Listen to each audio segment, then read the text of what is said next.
कहानियों की दुनिया में आपका स्वागत है। हम स्टोरी पर हम लाते हैं हिंदी की बेहतरीन ऑडियो बुक्स और उपन्यास जो आपको हर लफ्ज़ के साथ एक नई यात्रा पर ले जाते हैं। रहस्य, रोमांच, प्यार और अनसुनी कहानियाँ, सब कुछ बस एक क्लिक दूर।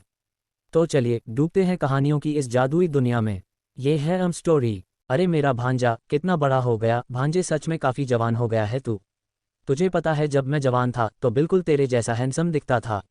वैसे मानना पड़ेगा अर्नव, तेरे जवान होने के बावजूद भी मुझे तेरे पास से काफ़ी ताकतवर आभा महसूस हो रही है। तेरी ताकत को महसूस कर मैं कह सकता हूँ, जवान पीढ़ी में ऐसा कोई भी नहीं होगा जो तुझसे से ज़्यादा ताकतवर है। थोड़ी देर तक ऐसे ही अपने मामा से बात करने के बाद अर्नव अपने दूसरे मामा भरत नारंग से मिलता है। जब अर्नव भरत नारंग से बातें कर रहा था तब अमर नारंग की नज़र अर्नव के साथ आए हुए व्यक्ति पर जाती है। उसे देखकर अमर नारंग की आंखें छोटी हो जाती हैं, लेकिन अगले ही पल अमर नारंग अर्नव की तरफ देखते हुए उसे कहते हैं, अरे अर्नव बेटा, मुझे तुमसे कुछ ज़रूरी बात करनी है। क्या तुम मेरे साथ एक बार स्टडी रूम में आओगे? अचानक से अमर नारंग की बात सुनकर सभी हैरान हो जाते हैं, लेकिन अर्नव अभी भी शांत था। उसने पहले ही महसूस कर लिया था कि उसके मामा जी अमर नारंग ने उससे यह बात कहने से पहले मदन की तरफ देखा था। उसको पता था कि उसके मामा अमर नारंग मदन को लेकर उससे सवाल करने वाले हैं, और वह भी अपने मामा अमर नारंग से कुछ बात करना चाहता था।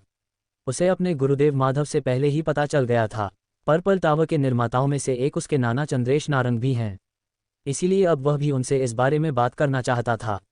अगर उसके बस में रहा तो वह इस बारे में अपने नाना जी और दादाजी से भी बात करेगा।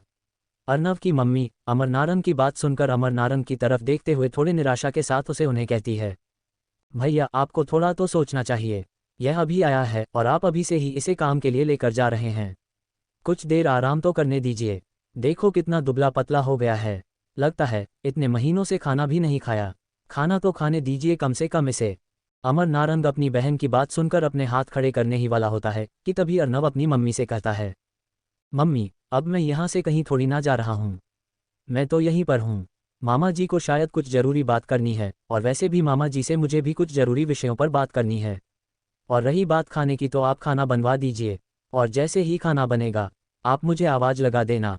अपनी मम्मी से इतना कहने के बाद अर्नव अपने दूसरे मामा भरत नारंग की तरफ देखते हुए उन्हें कहता है, मामा जी भरत, मैं मामा जी के साथ कुछ ज़रूरी मुद्दों पर बात करने वाला हूँ, इसलिए कृपया आप मेरे दोस्त मदन के लिए एक कमरा खुलवा दीजिए।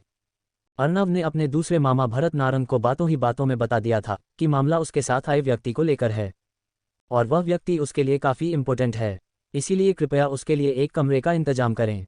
और उसने ना चाहते हुए भी अपने मामा को धमकी दी थी कि मदन ठीक रहना चाहिए। अर्नव के दूसरे मामा भरत नारंग भी कोई बच्चे नहीं थे, इसीलिए वह भी अर्नव की बातों के पीछे के मतलब को समझ गए थे। इधर अमर नारंग ने भी नहीं सोचा था कि अर्नव कुछ इस तरह का कदम उठा लेगा, और शब्दों के मायाजाल से उन्हें हिंट देगा कि वह जिस बारे में बात करना चाहते हैं उस बारे में उसे अच्छे से पता है। ये सब सोते हुए अमर नारंग अपने मन में कहते हैं, इस लड़के की उम्र को देखकर बिल्कुल भी नहीं लगता इसमें इतना दिमाग होगा। इस लड़के की क्षमता को देखकर मुझे पूरा विश्वास है, यह अपने आने वाले भविष्य में काफ़ी विकास करेगा। ये लड़का अपने शब्दों से बाण ऐसे चलाता है जैसे अपने शब्दों से ही जान ले लेगा। अर्नव की बात सुनने के बाद अर्नव की मम्मी भी ना चाहते हुए अर्नव की बात मान जाती है। अर्नव और अमर नारंग के वहाँ से जाने के बाद भरत नारंग भी मदन को उसका कमरा दिखा देते हैं। अर्नव अपने मामा अमर नारंग के पीछे पीछे उनके स्टडी रूम में चला जाता है। अमर नारंग का स्टडी रूम में काफ़ी ज़्यादा एंटीक सामान था। उसे कमरे में स्पेशल अमर नारंग के लिए एक किंग साइज चेयर थी, और वहाँ पर एक काउच लगा हुआ था। अर्नव अंदर आने के बाद कमरे के अंदर इधर उधर देखता है। वह देख रहा था कि इस कमरे में लाइब्रेरी के जैसे रैक लगे हुए हैं, और उसमें हर फील्ड से लेकर कोई ना कोई किताब तो जरूर रखी है। अर्नव उन सभी को देख रहा था। वह अच्छे से देख पा रहा था कि यहाँ पर उसके मामा अमर नारंग ने काफ़ी अच्छा बुक कलेक्शन इकट्ठा कर रखा है। अंदर आने के बाद अमर नारंग अर्नव को हाथ से बैठने का इशारा करते हैं। अर्नव भी काउच के ऊपर थोड़ा रिलैक्स होते हुए बैठ जाता है। अमर नारंग भी अर्नव के बगल में बैठ जाते हैं और टेबल से एक केटल उठाते हुए 2 कप में चाय डालते हैं। चाय डालने के बाद एक कप को अर्नव की तरफ सरकाते हुए दूसरे को अपने हाथ में ले लेते हैं, और फिर एक गहरी सांस छोड़ते हुए चाय की एक घुट भरते हैं। अर्नव भी अपने मामा अमर नारंग की हर गतिविधि पर नज़र रखे हुए था। इधर अमर नारंग चाय की एक घुट लेने के बाद थोड़ा रिलैक्स होते हैं और कंफर्टेबल जोन में आते हुए अर्नव से कहते हैं, भांजे, तुम्हारे साथ आया हुआ वह इंसान कौन है? मैंने शायद उसे कहीं पर देख रखा है। अपने मामा जी की बात सुनने के बाद अर्नव अपने राइट हैंड को सीधा करते हुए हल्का झटका देता है, जिस वजह से उसकी कोहनी से हड्डी के चटकने की आवाज़ सुनाई देती है। इसके बाद अर्नव भी अपने चाय के कप को उठाता है और चाय के कप के टॉप को अपनी उंगली से टैप करता है, जिस वजह से झील में पत्थर गिराने के बाद पानी में लहरें बन जाती है। उसी तरह चाय के कप में चाय के द्वारा लहर उत्पन्न हो जाती है। अर्नव उन लहरों को देखते हुए अपने मामा अमर नारंग से कहता है, मामा जी, इस चाय के कप में जो आप लहर देख रहे हैं, यह एक विद्रोह का संकेत है। मुझे हमारे इतिहास के बारे में कुछ नहीं पता और ना ही इसे जानने में मुझे ज़्यादा दिलचस्पी है, लेकिन शायद हमारे परिवारों की किए गए पहले के कार्यों की वजह से मैं अपने ही परिवार के खिलाफ खड़ा हो सकता हूँ। यही विद्रोह है। अर्नव जब ये सब कह रहा था तो वह बिल्कुल शांत था, लेकिन अगले ही पल अर्नव की पकड़ उस कप के ऊपर मजबूत होती है और वह कप पाउडर बनाकर धूल में बदल जाता है, जिस वजह से कप के अंदर मौजूद चाय टेबल पर फैल जाती है। अर्नव ये देखने के बाद टेबल के ऊपर हल्का सा टैप करता है और अपनी जगह से खड़े होते हुए अपने पास वाले बुक सेक्शन के पास जाता है और उन सभी बुक्स की तरफ देखते हुए अर्नव अपनी आवाज़ में बिना किसी इमोशन के साथ अपने मामा जी अमर नारंग से कहता है, आपको पता है, मैं एक साधारण इंसान था, अच्छे से अपनी नॉर्मल लाइफ जी रहा था, लेकिन एक दिन मैं स्टेट की सबसे अमीर परिवार की लड़की को प्रपोज कर देता हूँ। उस लड़की ने मेरी गरीबी की हालत देखकर उसने मुझे ठुकरा दिया और मेरे ऊपर झूठ सेक्शन और धारा लगवाकर मुझे जेल में भिजवा दिया। वहाँ पर भी मेरे साथ अच्छे से सलूक नहीं होता था, लेकिन उस जेल में मुझे एक ऐसा इंसान मिला जिसने मेरी पूरी जिंदगी बदल दी। उस इंसान ने मुझे ट्रेनिंग दी और वही मुझे इस ताकत की दुनिया में लेकर आया। लेकिन फिर एक दिन मुझे फिर से पता चलता है, जिस इंसान ने मुझे इतना काबिल बनाया वह इंसान भी मुझे कुछ चाहता था, और वह क्या चाहता था उस बारे में मुझे अभी तक पता नहीं चला। वैसे मामा जी, पता है आपको वह इंसान कौन था? जब अर्नव अपनी कहानी सुना रहा था तब अमर नारंग ने भी अपना चाय का कप टेबल पर रख दिया था और बड़ी ही ध्यान से अर्नव की बातें सुन रहा था। लेकिन अचानक से अर्नव के द्वारा सवाल पूछने पर अमर नारंग के चेहरे के हाव भाव बदल जाते हैं और वह अर्नव से कहते हैं, इस बारे में मुझे कैसे पता होगा कि तुम्हें ये सब सीखने वाला व्यक्ति कौन था? अपने मामा जी की बात सुनने के बाद अर्नव उनकी तरफ देखते हुए हल्का मुस्कुराता है और फिर अपनी आवाज़ में हल्की कर्कशता लाते हुए उन्हें कहता है, आप सभी का सबसे बड़ा दुश्मन लॉर्ड मानवेंद्र। अर्नव के बस इस सेंटेंस ने ही अमर नारंग की सिटी पिट्टी गुम कर दी थी। इस समय उनकी आंखें हैरानी के कारण बड़ी हो गई थी। अर्नव के इस सेंटेंस ने उन्हें सोफे से उठा दिया था और वह हैरानी के साथ अर्नव की तरफ देखते हुए उससे कहते हैं, नहीं, ऐसा हो ही नहीं सकता। पर्पल टावर के सभी निर्माताओं ने मिलकर लॉर्ड मानवेंद्र को जान से मार दिया था। वह जीवित हो ही नहीं सकता। पिताजी ने खुद बताया था कि उन्होंने अपनी आंखों के सामने उसे मरते हुए देखा था। अर्नव अपने मामा जी अमर नारंग के मुंह से दोबारा से पर्पल टावर का जिक्र सुनकर उनसे पूछता है, मामा जी, क्या पर्पल टावर के ऊपर अभी भी हमारा नियंत्रण है? अर्नव की इस बात ने अमर नारंग के चेहरे पर आई हुई हैरानी को पलक झपकते के साथ मायूसी में बदल दिया था। इस समय वह काफ़ी ज़्यादा निराश दिखाई दे रहे थे। अमर नारंग एक लंबी गहरी सांस छोड़ते हुए आह भरते हैं और फिर अर्नव से कहते हैं, नहीं, पर्पल टावर के निर्माताओं में से किसी के भी परिवार का अब पर्पल टावर पर ज़्यादा नियंत्रण नहीं बचा है। पर्पल टावर के सभी निर्माताओं के चले जाने के बाद हम सभी 6 परिवारों में इतनी ताकत नहीं बची थी कि हम इस ऑर्गेनाइजेशन को कंट्रोल कर सकें, और हमारी ताकत के कम होने की वजह से दूसरी विदेशी ताकतों ने उसके ऊपर अपना कंट्रोल करना शुरू कर दिया, जिस वजह से अब पर्पल टावर और पर्पल मैनर पर 7 बड़े देशों का नियंत्रण है। हम सभी 6 परिवारों को बस यहाँ पर मत देने का अधिकार है, लेकिन जब किसी जरूरी मुद्दों पर मत देने की बात आती है तो भी हमारे ऊपर दबाव बनाकर मत ले लिया जाता है। लेकिन हम अभी भी पर्पल टावर और पर्पल मैनर के साथ जुड़े हुए हैं, इसलिए मुझे अभी भी इनकी अंदर की कुछ बातें पता है। अपने मामा जी की इस तरह की बातें सुनकर इस समय अर्नव के कान खड़े हो गए थे। उसका पूरा ध्यान इस समय अपने मामा के द्वारा कहे गए प्रत्येक शब्द पर था। इधर अपनी बात कहने के बाद अमर नारंग के माथे पर टेंशन की लकीरें दिखाई देने लग जाती हैं। अमर नारंग तुरंत टेबल के दूसरी साइड में रखी पानी की बोतल को उठाते हैं और खोलकर एक झटके में आधी बोतल पानी पी जाते हैं। इस समय उन्हें देखकर साफ पता चल रहा था कि वह कुछ कहने के लिए अपनी हिम्मत जुटा रहे हैं। इधर थोड़ी देर तक लंबी गहरी सांसें लेने के बाद अमर नारंग थोड़ी भयभीत आवाज में अर्नव से कहते हैं, मुझे पता चला है कि इन 7 देश के ऊपर भी कोई ऐसा है जो इस पूरे पर्पल टावर और पर्पल मैनर को कंट्रोल किए हुए हैं। हालांकि मुझे उस व्यक्ति का नाम नहीं पता, लेकिन सब कह रहे हैं कि वह सम्राट चंद्रेश का सबसे पहला मुख्य स्टूडेंट था और उसी ने लॉर्ड मानवेंद्र के मरने के बाद पूरे पर्पल टावर को अपने कंट्रोल में कर लिया है। उस मुख्य स्टूडेंट ने अपने गुरु से उनकी सारी विद्या सीखने के बाद धोखे से उन्हें मार दिया, और अब वह इंसान पर्पल टावर और पर्पल मैनर को पूरे कंट्रोल में किए बैठा है। और उस इंसान को पता नहीं कहीं से पता चल गया लॉर्ड लेवल से भी ऊपर के लेवल होते हैं, और उस लेवल तक पहुंचाने के लिए उसने बहुत से मासूमों के परिवारों को भी जान से मरवाया है। यहाँ तक कि बड़े बड़े योद्धाओं तक को कैद में करके उनकी हड्डियों को तोड़कर उनके ब्लड मेरों को निकाला जा रहा है। और उसने अपने गुरु के साथ भी कुछ ऐसा ही किया है। हालांकि अभी तक इस बात की पुष्टि नहीं हुई कि सम्राट चंद्रेश, जो पर्पल टावर के सभी निर्माताओं में से सबसे ज़्यादा ताकतवर थे, वह जिंदा है या मर गए हैं। लेकिन सम्राट चंद्रेश का वह मुख्य स्टूडेंट ही आज की तारीख में इस दुनिया का सबसे ताकतवर इंसान है, और वही इस समय सब कुछ कंट्रोल किए बैठा है। अर्नव अपने मामा अमर नारंग की बात सुनकर हैरान हो गया था। उसे विश्वास नहीं हो रहा था कि कोई एक ऐसा योद्धा भी है जिसको लॉर्ड लेवल से ऊपर के लेवल के बारे में भी पता होगा। इधर अमर नारंग की बात खत्म होने के बाद अचानक से कमरे का दरवाजा खुलता है और दो बूढ़े व्यक्ति स्टडी रूम के अंदर आ जाते हैं। ये दोनों कोई और नहीं बल्कि सम्राट जय सिंह और गुरु चंद्रेश थे। अंदर आने के बाद सम्राट जय सिंह अर्नव की तरफ देखते हुए कहते हैं, मैंने उम्मीद नहीं की थी कि तुम्हें इन सब चीज़ों के बारे में इतना जल्दी कुछ पता चल जाएगा। मैंने सोचा था जब तक तुम एम्परर लेवल के योद्धा नहीं बन जाते तब तक मैं तुम्हें ज़्यादा कुछ नहीं बताऊंगा, लेकिन मैं गलत था। मैं भूल गया था कि तुम्हारे अंदर अभी भी तुम्हारे नाना का खून बह रहा है। अपने दादाजी सम्राट जय सिंह के मुंह से इस तरह की अजीबोगरीब बात सुनकर अर्नव की आंखें छोटी हो जाती हैं। वह बस यही सोच रहा था, क्या उसके दादाजी पागल हो गए हैं जो ऐसी उल जलूल बातें कर रहे हैं। उसके सामने तो उसके नाना जी खड़े हैं और उन्हीं के सामने कह रहा है उनका खून बह रहा होगा, जिस वजह से वह अपनी सवालिया नज़रों से इस समय अपने नाना जी चंद्रेश नारंग की तरफ देखता है। अर्नव की नज़रों को अपने ऊपर महसूस कर गुरु चंद्रेश नारंग की भी आंखें ना चाहते हुए नीचे झुक जाती है, जिन्हें देखकर अब अर्नव को सच में कुछ अजीब फील हो रहा था। वहां पर मौजूद इस शांति को महसूस कर अर्नव के दिल की गति तेज हो जाती है। आखिर सम्राट जय सिंह और गुरु चंद्रेश नारंग अर्नव से ऐसा क्या छुपा रहे हैं? आखिर सम्राट जय सिंह के कहे गए शब्दों का क्या अर्थ है? इन सवालों के जवाब जानने के लिए बने रहे हमारे साथ और पढ़ते रहिए माफिया किंग मुकुट Arnav. Chapter 112 Jagdish is in danger. अपने दादाजी सम्राट जय सिंह के मुंह से इस तरह की अजीबोगरीब बात सुनकर अर्नव की आंखें छोटी हो जाती हैं। वह बस यही सोच रहा था, क्या उसके दादाजी पागल हो गए हैं जो ऐसी उल जलूल बातें कर रहे हैं। उसके सामने तो उसके नाना जी खड़े हैं और उन्हीं के सामने कह रहा है उनका खून बह रहा होगा, जिस वजह से वह अपनी सवालिया नज़रों से इस समय अपने नाना जी चंद्रेश नारंग की तरफ देखता है। अर्नव की नज़रों को अपने ऊपर महसूस कर गुरु चंद्रेश नारंग की भी आंखें ना चाहते हुए नीचे झुक जाती है, जिन्हें देखकर अब अर्नव को सच में कुछ अजीब फील हो रहा था। वहां पर मौजूद इस शांति को महसूस कर अर्नव के दिल की गति तेज हो जाती है। अर्नव एक लंबी गहरी सांस लेते हुए नॉर्मल होने की पूरी कोशिश करता है और फिर अपने नाना जी चंद्रेश नारंग की तरफ देखते हुए पूछता है, नाना जी, क्या आप एक्सप्लेन करेंगे? दादाजी, यह क्या बकवास कर रहे हैं?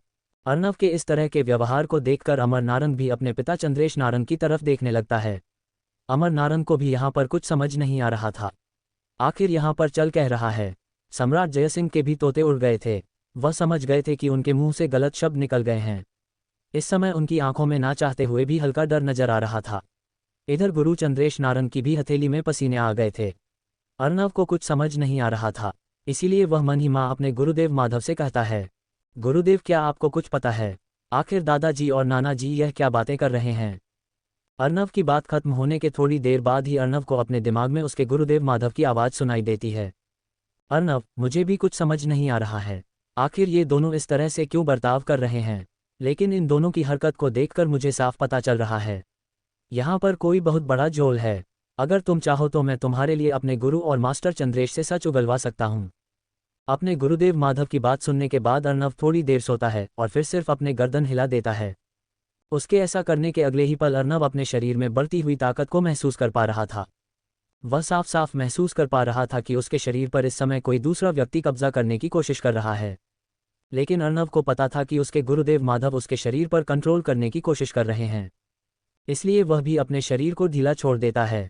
और जैसे ही अर्नव अपने शरीर के ऊपर से कंट्रोल छोड़ता है तो अगले ही पल गुरुदेव माधव अर्नव के पूरे शरीर को अपने कंट्रोल में ले लेते हैं। अर्नव के शरीर को कंट्रोल में लेने के अगले ही पल गुरुदेव माधव की आंखें हल्के लाल रंग की होनी शुरू हो गई थी। उनकी हल्की लाल रंग की आंखों के बीच में हरे पीले रंग का छल्ला नजर आने लगता है। गुरुदेव माधव अपने लेवल 1 की परम अवस्था की आत्मिक शक्ति से सम्राट जय सिंह और गुरु चंद्रेश नारंग की आत्मा के ऊपर अपना दबाव बनाने लग जाते हैं, जिस वजह से सम्राट जय सिंह गुरु चंद्रेश नारंग को ऐसा लग रहा था जैसे कोई उनकी आत्मा को जकड़ रहा है। वह तुरंत समझ गए थे कि यह किसका कार्य होगा, इस वजह से वह अपनी आंखों में हल्की नाराजगी के साथ अर्नव की तरफ देखते हैं, और जैसे ही वह अर्नव की हल्के लाल रंग की आंखों को देखते हैं तो वह समझ गए थे कि सम्राट जय सिंह का शिष्य कालदंत यानी कि गुरुदेव माधव ये कर रहे हैं। सम्राट जय सिंह अपनी आवाज में हल्के गुस्से के साथ कहते हैं, कालदंत, यह क्या कर रहे हो? क्या तुम क्या तुम भूल गए मैं तुम्हारा गुरु हूँ? तुरंत मेरे ऊपर से ये दबाव हटाओ। सम्राट जय सिंह की बात सुनकर अमर नारंग सम्राट जय सिंह को अजीब तरह से देखने लग जाता है। अमर नारंग इधर उधर यही देख रहा था, आखिर कालदंत नाम का व्यक्ति यहाँ पर कौन है? लेकिन अगले ही पर अमर नारंग के चेहरे के हाव भाव बदल जाते हैं। ऐसा इसलिए था क्योंकि सम्राट जय सिंह की बात सुनकर अर्नव के शरीर पर कंट्रोल किए हुए गुरुदेव माधव अपनी भारी और भयानक आवाज में गंभीरता लाते हुए कहता है, गुरुदेव मुझे माफ करना, लेकिन इस समय मेरा फर्ज मुझे मेरे शिष्य का साथ देने को कह रहा है। इसलिए आपको मेरे शिष्य को वह सब बताना होगा जो मेरा शिष्य जानना चाहता है। गुरुदेव माधव की बात सुनने के बाद उन दोनों को अपनी आत्मा पर पकड़ और मजबूत महसूस होती है। उन्हें ऐसा लग रहा था जैसे उनकी आत्मा बुरी तरह से एक छोटे पिंजरे में जकड़ चुकी है। इधर अर्नव की इतनी भारी और खतरनाक आवाज को सुनकर अमर नारंग के चेहरे का रंग ही उड़ गया था। वह एक एम्परर लेवल के एडवांस्ड स्टेज का योद्धा था, इसीलिए वह साफ महसूस कर पा रहा था कि अर्नव का शरीर इस समय उसके कंट्रोल में नहीं है। वहीं गुरुदेव माधव की बात सुनकर सम्राट जय सिंह और गुरु चंद्रेश नारंग समझ गए थे कि अब उन्हें अर्नव को सब कुछ बताना पड़ेगा। इसीलिए ना चाहते हुए भी गुरु चंद्रेश नारंग एक लंबी गहरी सांस छोड़ते हुए अर्नव को बताना शुरू करते हैं। अर्नव, तुम्हारे दादाजी जय सिंह ने जो कहा वह सत्य है। मैं तुम्हारा असली नाना नहीं हूँ। मैंने तुम्हारी माँ का पालन पोषण किया है। तुम्हारी माँ के शरीर के अंदर जिसका खून बह रहा है वह मैं नहीं हूँ, बल्कि कोई और है। तुम ये कह सकते हो मैं तुम्हारी माँ का पालन करता हूँ। मुझे तुम्हारी माँ की जिम्मेदारी सौंपी गई थी। तुम्हारे असल नाना का नाम चंद्रेश चौहान है। तुम्हारे नाना चंद्रेश चौहान को सम्राट चंद्रेश चौहान के नाम से भी जानते हैं। वह भी पर्पल टावर के निर्माताओं में से एक थे और हम सभी में से सबसे ज़्यादा ताकतवर भी थे। और इस समय पर्पल टावर और पर्पल मैनर की जो ताकत को कंट्रोल कर रहा है वह तुम्हारे नाना का पहला मुख्य शिष्य है। उसी ने ही धोखे से तुम्हारे नाना को जान से मारा था। उन्हें पता चल गया था कि उनके ब्लड मेरो की वजह से वह उनके परिवार को भी जान से मार सकता है। इसीलिए उन्होंने तुम्हारी मम्मी यानी कि उनकी इकलौती बेटी मीना का पालन पोषण करने के लिए मुझे सौंपा था। तुम्हारे नाना को जान से मारने के बाद उसने बाकी के पर्पल टावर के निर्माताओं के परिवार पर भी हमला किया था, जिसमें से मेरा यह नारंग परिवार और तुम्हारे दादाजी का भी परिवार शामिल था। और इसी कारण से जिस मीना को मैंने अपनी जान से ज़्यादा प्यार किया उसे अपने से अलग करना पड़ा। ये सब बताते बताते उनकी आवाज़ में कंपन और उनकी आवाज़ रुवासी हो गई थी। अर्नव वापस से अपने शरीर पर अपना कंट्रोल ले लेता है और इस बार उसका चेहरा अजीब हो चुका था। उसके चेहरे पर निराशा साफ नजर आ रही थी। गुरु चंद्रेश नारंग की बात खत्म होने के बाद एक लंबी गहरी सांस लेते हुए सम्राट जय सिंह भी बताते हैं, बेटा उसी की वजह से मुझे तुम्हारे पापा और तुम्हें अपने से अलग करना पड़ा। मैं भी नहीं चाहता था कि मेरा पूरा वंश बर्बाद हो जाए। तुम्हें पता भी है तुम्हारे पिता के अलावा मेरा एक और बेटा था जो तुम्हारे पिता से बड़ा था और तुम्हारे ताऊजी उस जल्लाद के हाथों लग गया और अपनी जान गंवा बैठा। हम दोनों अब भले ही लॉर्ड लेवल का योद्धा बन गए, लेकिन अभी भी हमारे पास इतनी ताकत नहीं है कि हम उसको हरा सके और अपने परिवार पर हुए अत्याचारों का बदला ले सकें। अपने दादाजी सम्राट जय सिंह की बात सुनकर अर्नव और ज़्यादा निराश हो जाता है। शहर कहाँ उन्हें मदन के परिवार को जान से करने का दोषी समझ रहा था। वह खुद एक समय में अपने परिवार को नहीं बचा पाए थे। अर्नव जब ये सोच रहा था, अगले ही पल उसकी आंखें हैरानी में बड़ी हो जाती है और वह अपने दादाजी सम्राट जय सिंह की तरफ देखते हुए कहता है, दादाजी, पापा तो पर्पल मैनर गए हुए हैं। उन्हें जल्द से जल्द घर पर बुलाए। मुझे उन्हें देखना है। वहाँ पर वह लॉर्ड मानवेंद्र है। वह उन्हें जान से मार देगा। अर्नव की बात सुनने के बाद सम्राट जय सिंह अर्नव की स्थिति को समझ रहे थे, इसलिए वह आगे आते हुए उसके कंधे पर हाथ रखते हुए कहते हैं, अर्नव तुम्हें ज़्यादा डरने की ज़रूरत नहीं है। वह वहाँ पर बिल्कुल ठीक रहेगा। वहाँ पर मेरा सबसे प्रिय शिष्य इंद्र है, वह उसका ख्याल रखेगा। अपने दादा की बात सुनने के बाद अर्नव चिल्लाते हुए उन्हें कहता है, आप उस बहरूपिये पर कैसे विश्वास कर सकते हैं? वह कोई आपका शिष्य विषय नहीं है। वह लॉर्ड मानवेंद्र है जिसने अपना चेहरा बदल रखा है। लॉर्ड मानवेंद्र अभी तक मरा नहीं है। गुरुदेव माधव ने बताया था कि वह अभी भी जिंदा है और आचार्य इंद्र का चेहरा बनाकर पर्पल टावर में रहता है। अगर आपको मेरी बातों पर विश्वास नहीं हो रहा है तो आप गुरुदेव माधव से पूछ सकते हैं। अपनी बात कहने के तुरंत बाद अर्नव अपने शरीर की तरफ देखता है। वह सभी अर्नव की बात सुनकर काफ़ी ज़्यादा हैरान थे। उनमें से कोई भी कुछ समझ पाता उससे पहले ही अर्नव के शरीर को एक तेज झटका लगता है और उसके शरीर से काले रंग का कोहरा बाहर निकलता है। वह काले रंग का कोहरा गुरुदेव माधव की आकृति लेकर सभी के सामने खड़ा हो गया था। वहां पर मौजूद तीनों लोग अर्नव के शरीर से एक और इंसान को निकलते देखकर हैरान थे। हालांकि सम्राट जय सिंह और गुरु चंद्रेश नारंग को पता था कि अर्नव के शरीर में एक और आत्मा रहती है, लेकिन उन्हें यह नहीं पता था कि अर्नव के शरीर में एक इंसान भी रहता है। इधर गुरुदेव माधव के बाहर आने के बाद गुरुदेव माधव सम्राट जयसिंह को देखता है और अपनी गर्दन नीचे करते हुए कहता है, गुरुदेव को उनके शिष्य का प्रणाम। सम्राट जयसिंह सामने मौजूद इंसान के मुंह से अपने लिए गुरुदेव शब्द सुनकर हैरान थे। उन्हें समझ में नहीं आ रहा था आखिर यह इंसान कौन है जो उन्हें गुरुदेव कह रहा है। गुरुदेव माधव भी समझ गए थे उनके गुरु सम्राट जयसिंह क्या सोच रहे हैं, इसीलिए वह उनको बताते हुए कहता है, गुरुदेव आपको इस तरह से हैरान होने की कोई ज़रूरत नहीं है। मैं आप ही का शिष्य कालदंत हूँ। आपका शिष्य बनने से पहले के जीवन में मेरा नाम माधव था और उस समय मेरा जन्म राक्षस कुल में नहीं हुआ था और उस समय मैं इंसान था। लेकिन भले ही अब मुझे मेरा पिछला जन्म याद आ गया, लेकिन मैं अभी भी अपना इंसानी शरीर प्राप्त नहीं कर सकता। जब मैं अपने शरीर का निर्माण करूंगा तब या तो मैं अपने पुराने राक्षसी शरीर का निर्माण कर सकता हूं या फिर राक्षसी और इंसानी शरीर को मिलाकर इस शरीर का निर्माण कर सकता हूं।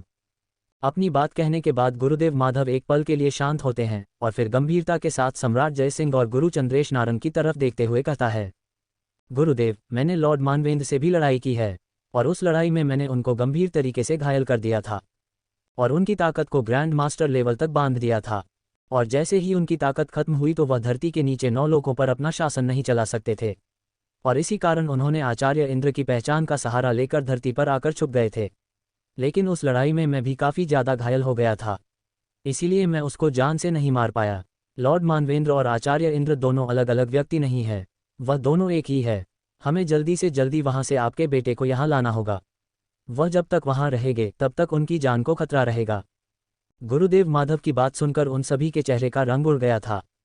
वह गुरुदेव माधव की बात पर विश्वास तो नहीं करना चाहते थे, लेकिन उनकी बातों पर विश्वास न करने का कोई भी कारण नहीं था और न ही उनको झूठ बोलकर गुरुदेव माधव को कुछ मिल जाएगा। सम्राट जयसिंह तुरंत दरवाजे की तरफ देखते हैं और अपनी चुटकी बजा देते हैं।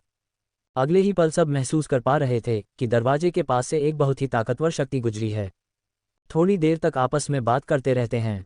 अर्नव भी उन्हें मदन के बारे में सारी जानकारी बता देता है जो उसे पता थी। भले ही कुछ भी कहो, लेकिन आज अर्नव के लिए काफ़ी भारी दिन था। उसके चेहरे का रंग पूरी तरह से उड़ चुका था, लेकिन उसकी आंखों में एक बहुत ही खतरनाक हत्या का इरादा दिखाई दे रहा था। कुछ देर बाद अर्नव की मम्मी एक नौकर के द्वारा अर्नव को संदेश भिजवा देती है कि खाना बन गया है। हालांकि अर्नव का खाने का बिल्कुल भी मन नहीं था, लेकिन अपनी मम्मी की खुशी के लिए अर्नव ना चाहते हुए भी खाना खाता है। खाना खाने के बाद अर्नव अपने कमरे में आ गया था, लेकिन उसकी आंखों से नींद कोसों मील दूर थी। जब अर्नव अपने कमरे में अकेला था तब वहां पर उससे बात करने के लिए उसके बड़े मामा अमर नारंग आते हैं।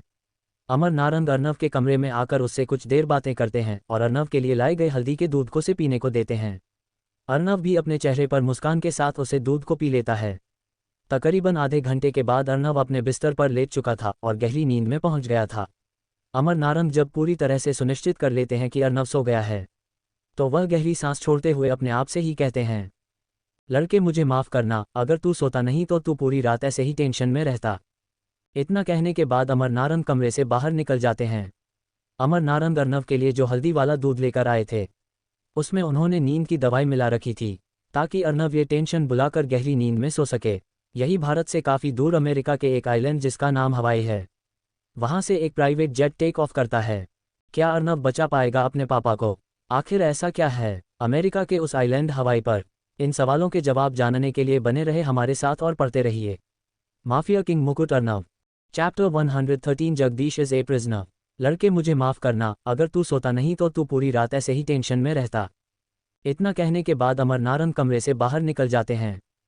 अमर नारंग अर्नव के लिए जो हल्दी वाला दूध लेकर आए थे उसमें उन्होंने नींद की दवाई मिला रखी थी ताकि अर्नव ये टेंशन बुलाकर गहरी नींद में सो सके। यही भारत से काफ़ी दूर अमेरिका के एक आइलैंड जिसका नाम हवाई है, वहाँ से एक प्राइवेट जेट टेक ऑफ करता है और फिर वह प्राइवेट जेट अलास्का द्वीप के आसपास मौजूद छोटे द्वीपों में से एक पर लैंड करता है। वह प्राइवेट जेट सच में काफ़ी ज़्यादा लग्जरियस था। वह प्राइवेट जेट वाइट और डार्क ब्लू कलर के कॉम्बिनेशन से बना हुआ था। प्राइवेट जेट का पूरा टॉप डार्क ब्लू कलर का था, वही उसको छोड़कर पूरा प्लेन वाइट कलर का था। उस प्राइवेट जेट को देखकर ऐसा लग रहा था जैसे ये किसी मल्टी बिलियनियर का प्राइवेट जेट है। प्राइवेट जेट के लैंड करने के बाद उसके अंदर से एक बहुत ही ज़्यादा हैंडसम लड़का नीचे उतरता है। उस लड़के को देखकर ऐसा लग रहा था जैसे इस लड़के की उम्र यही कोई 25-26 साल होगी। उस लड़के के बाल ब्लैक ब्राउन कलर के थे जिनको काफ़ी सलीके से सेट कर रखा था, जिस वजह से चलते हुए उसके बोल हल्के ऊपर नीचे हो रहे थे। जिसने उस लड़के की हैंडसमनेस को लेवल अप कर दिया था। उस लड़के की शार्प आईब्रो, हंटर आई और चेहरे पर सीरियस लुक उसको काफ़ी ज़्यादा मिस्टीरियस और पावरफुल बना रही थी। उस लड़के ने classic bottom shoes, black trouser और ऊपर से ब्लैक ब्लेजर डाल रखा था। उसे लड़की के ब्लेजर के बटन खुले थे और उसने शर्ट वेट नहीं डाल रखी थी, जिस वजह से उसकी चौड़ा सीना, सिक्स पैक्स और परफेक्ट फिजिक्स दिखाई दे रही थी। उसके एब्स के दोनों साइड ऑब्लिक उसकी चेस्ट को वी शॉप दे रहे थे। उस लड़के के दोनों कानों में square shape black diamond ring थी।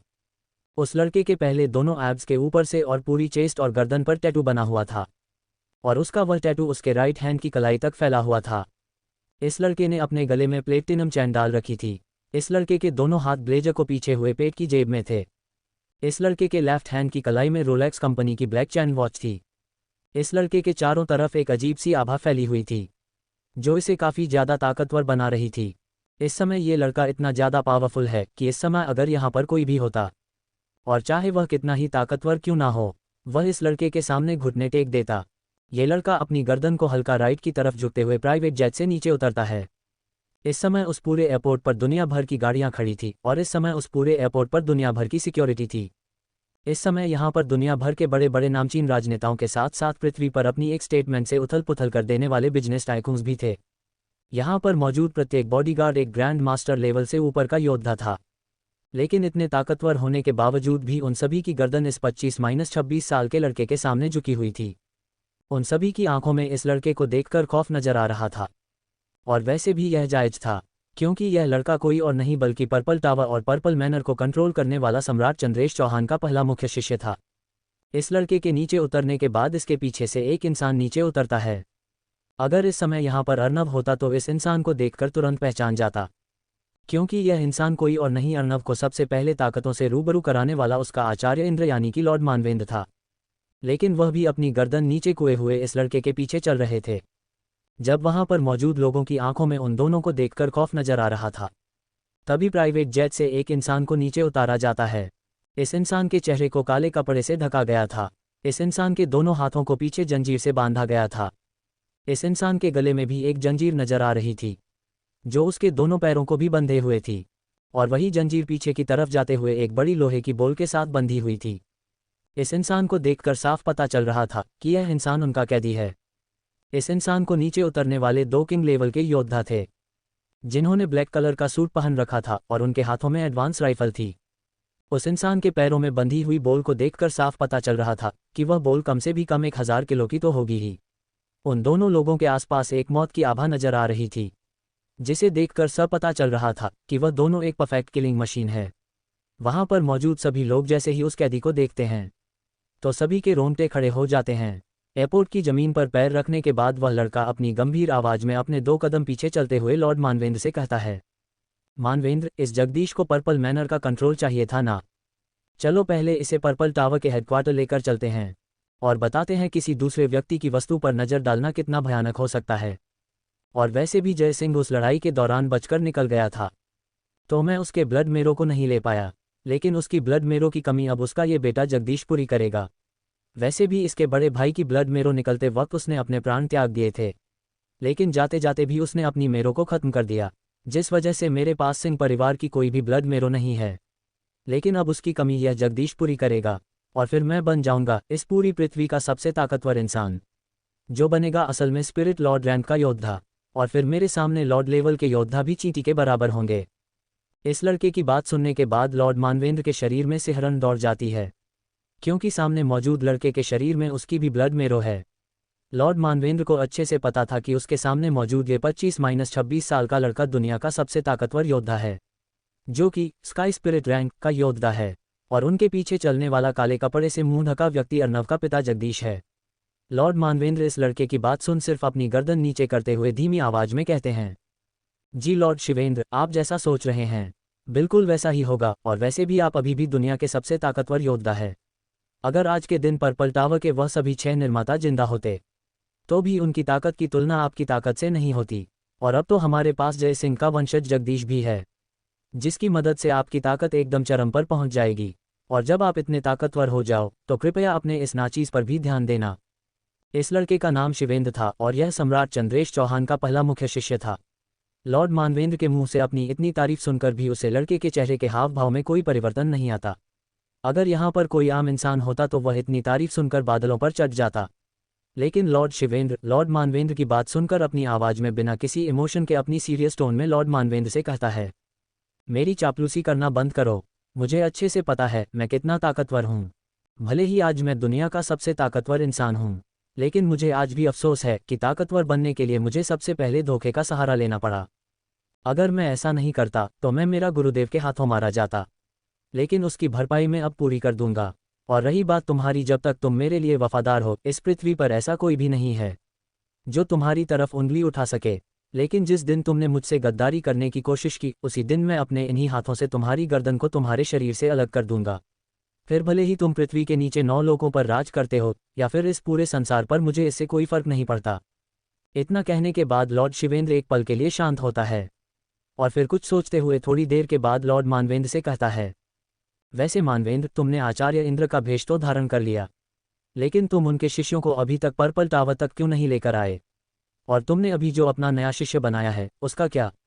तुम मुझे बता रहे थे उसके पास किसी तरह का कोई प्राचीन शरीर है।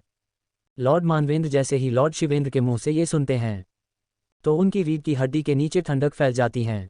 लॉर्ड मानवेंद्र को अच्छे से पता था कि भले ही वह एक लॉर्ड लेवल का योद्धा है, लेकिन इतना ताकतवर होने के बावजूद भी लॉर्ड शिवेंद्र के सामने वह सिर्फ एक कुत्ता था। अगर लॉर्ड शिवेंद्र अपनी पर आ जाए तो सिर्फ मात्र 10 चालों में वह उसे जान से मार सकता है। उसके सामने मौजूद इस 25-26 साल के लड़के के सामने एक लॉर्ड लेवल का योद्धा कुछ नहीं था। वहां पर मौजूद सभी लोग जैसे ही लॉर्ड शिवेंद्र और लॉर्ड मानवेंद्र को आपस में बात करते हुए देखते हैं तो सभी के माथे से पसीना बहना शुरू हो गया था। उन सभी को अच्छे से पता था कि ये दोनों इंसान कितने ज़्यादा ताकतवर हैं। उन दोनों के सामने यह आजकल के ये हाईटेक हथियार सिर्फ मात्र खिलौने के अलावा कुछ नहीं है। दोनों आपस में बात करते करते एक custom made black Rolls Royce Phantom के पास पहुंच गए थे। इस ब्लैक रोल्स रॉयस के ऊपर ब्लू डायमंड की कोटिंग हो रखी थी और धरती पर पाए जाने वाले सबसे रेयरेस्ट मिनरल्स का उपयोग किया गया था, जिस वजह से इस गाड़ी की कीमत अरबों में थी। जैसे ही वह गाड़ी चलती है तो उस गाड़ी के पीछे एक से बढ़कर एक लग्जरी गाड़ी चलना शुरू हो गई थी। इस समय वह पूरा रोड खाली था और उस पूरे रोड पर सिर्फ इस काफिले के चलने की आवाज़ सुनाई दे रही थी। इस दृश्य को देखकर ऐसा लग रहा था जैसे किसी बड़े देश के राष्ट्रपति या फिर प्रधानमंत्री के चलने के लिए रोड खाली करवा दिया जाता है, उसी तरह पूरा रोड खाली करवा दिया गया है। लॉर्ड शिवेंद्र और लॉर्ड मानवेंद्र दोनों एक ही गाड़ी के अंदर बैठे हुए थे, लेकिन किसी पर्सनल असिस्टेंट की तरह लॉर्ड मानवेंद्र गाड़ी के आगे वाली सीट पर बैठे थे और लॉर्ड शिवेंद्र किसी राजा की तरह पीछे वाली सीट पर आराम से कमर लगाकर बैठे थे। गाड़ी में बैठने के बाद लॉर्ड मानवेंद्र लॉर्ड शिवेंद्र के सवाल का जवाब देते हुए कहता है, लॉर्ड शिवेंद्र, मुझे आचार्य इंद्र के सभी शिष्यों के रहने का ठिकाना मिल गया था, लेकिन पता नहीं कैसे उन्हें मेरे ऊपर किसी तरह से शक हो गया था। इसी कारण मैंने उन सभी के परिवार के ऊपर जानलेवा हमला करवा दिया था। उन हमलों में उनके परिवार में मौजूद आम लोग मारे गए, लेकिन उन सभी शिष्यों को मैंने गंभीर रूप से घायल करके पर्पल टावर के सीक्रेट चेंबर में रख रखा है। वह सभी काफ़ी ताकतवर हैं, जिस वजह से उनके खून की भी ताकत बढ़ चुकी है और उन सभी की ब्लड मेरो निकालने के लिए मैंने उन्हें कैद कर लिया। जब मैंने ये किया तो मैंने सिर्फ आचार्य इंद्र के साथ साथ बाकियों के ताकतवर योद्धाओं के ऊपर हमला करवाकर उन्हें अपनी कैद में लेना शुरू कर दिया। लेकिन इस चक्कर में कुछ योद्धा हमारे चंगुल से बाहर निकल गए। लेकिन आप चिंता मत कीजिए, जैसे ही मुझे उनके बारे में खबर मिलेगी मैं खुद उन्हें पढ़कर यहाँ पर लेकर आऊँगा। लेकिन लॉर्ड मानवेंद्र में अभी तक आचार्य इंद्र के सबसे काबिल शिष्य नारायण रघुनंदन के बारे में कुछ भी पता नहीं लगा पाया हूँ। इतना कहने के बाद लॉर्ड मानवेंद्र एक पल के लिए चुप होते हैं। वह ये देखना चाहते थे कि लॉर्ड शिवेंद्र उसकी इस बात पर किस तरह से प्रतिक्रिया देते हैं, लेकिन लॉर्ड शिवेंद्र अभी भी बिल्कुल पहले की ही तरह शांत थे।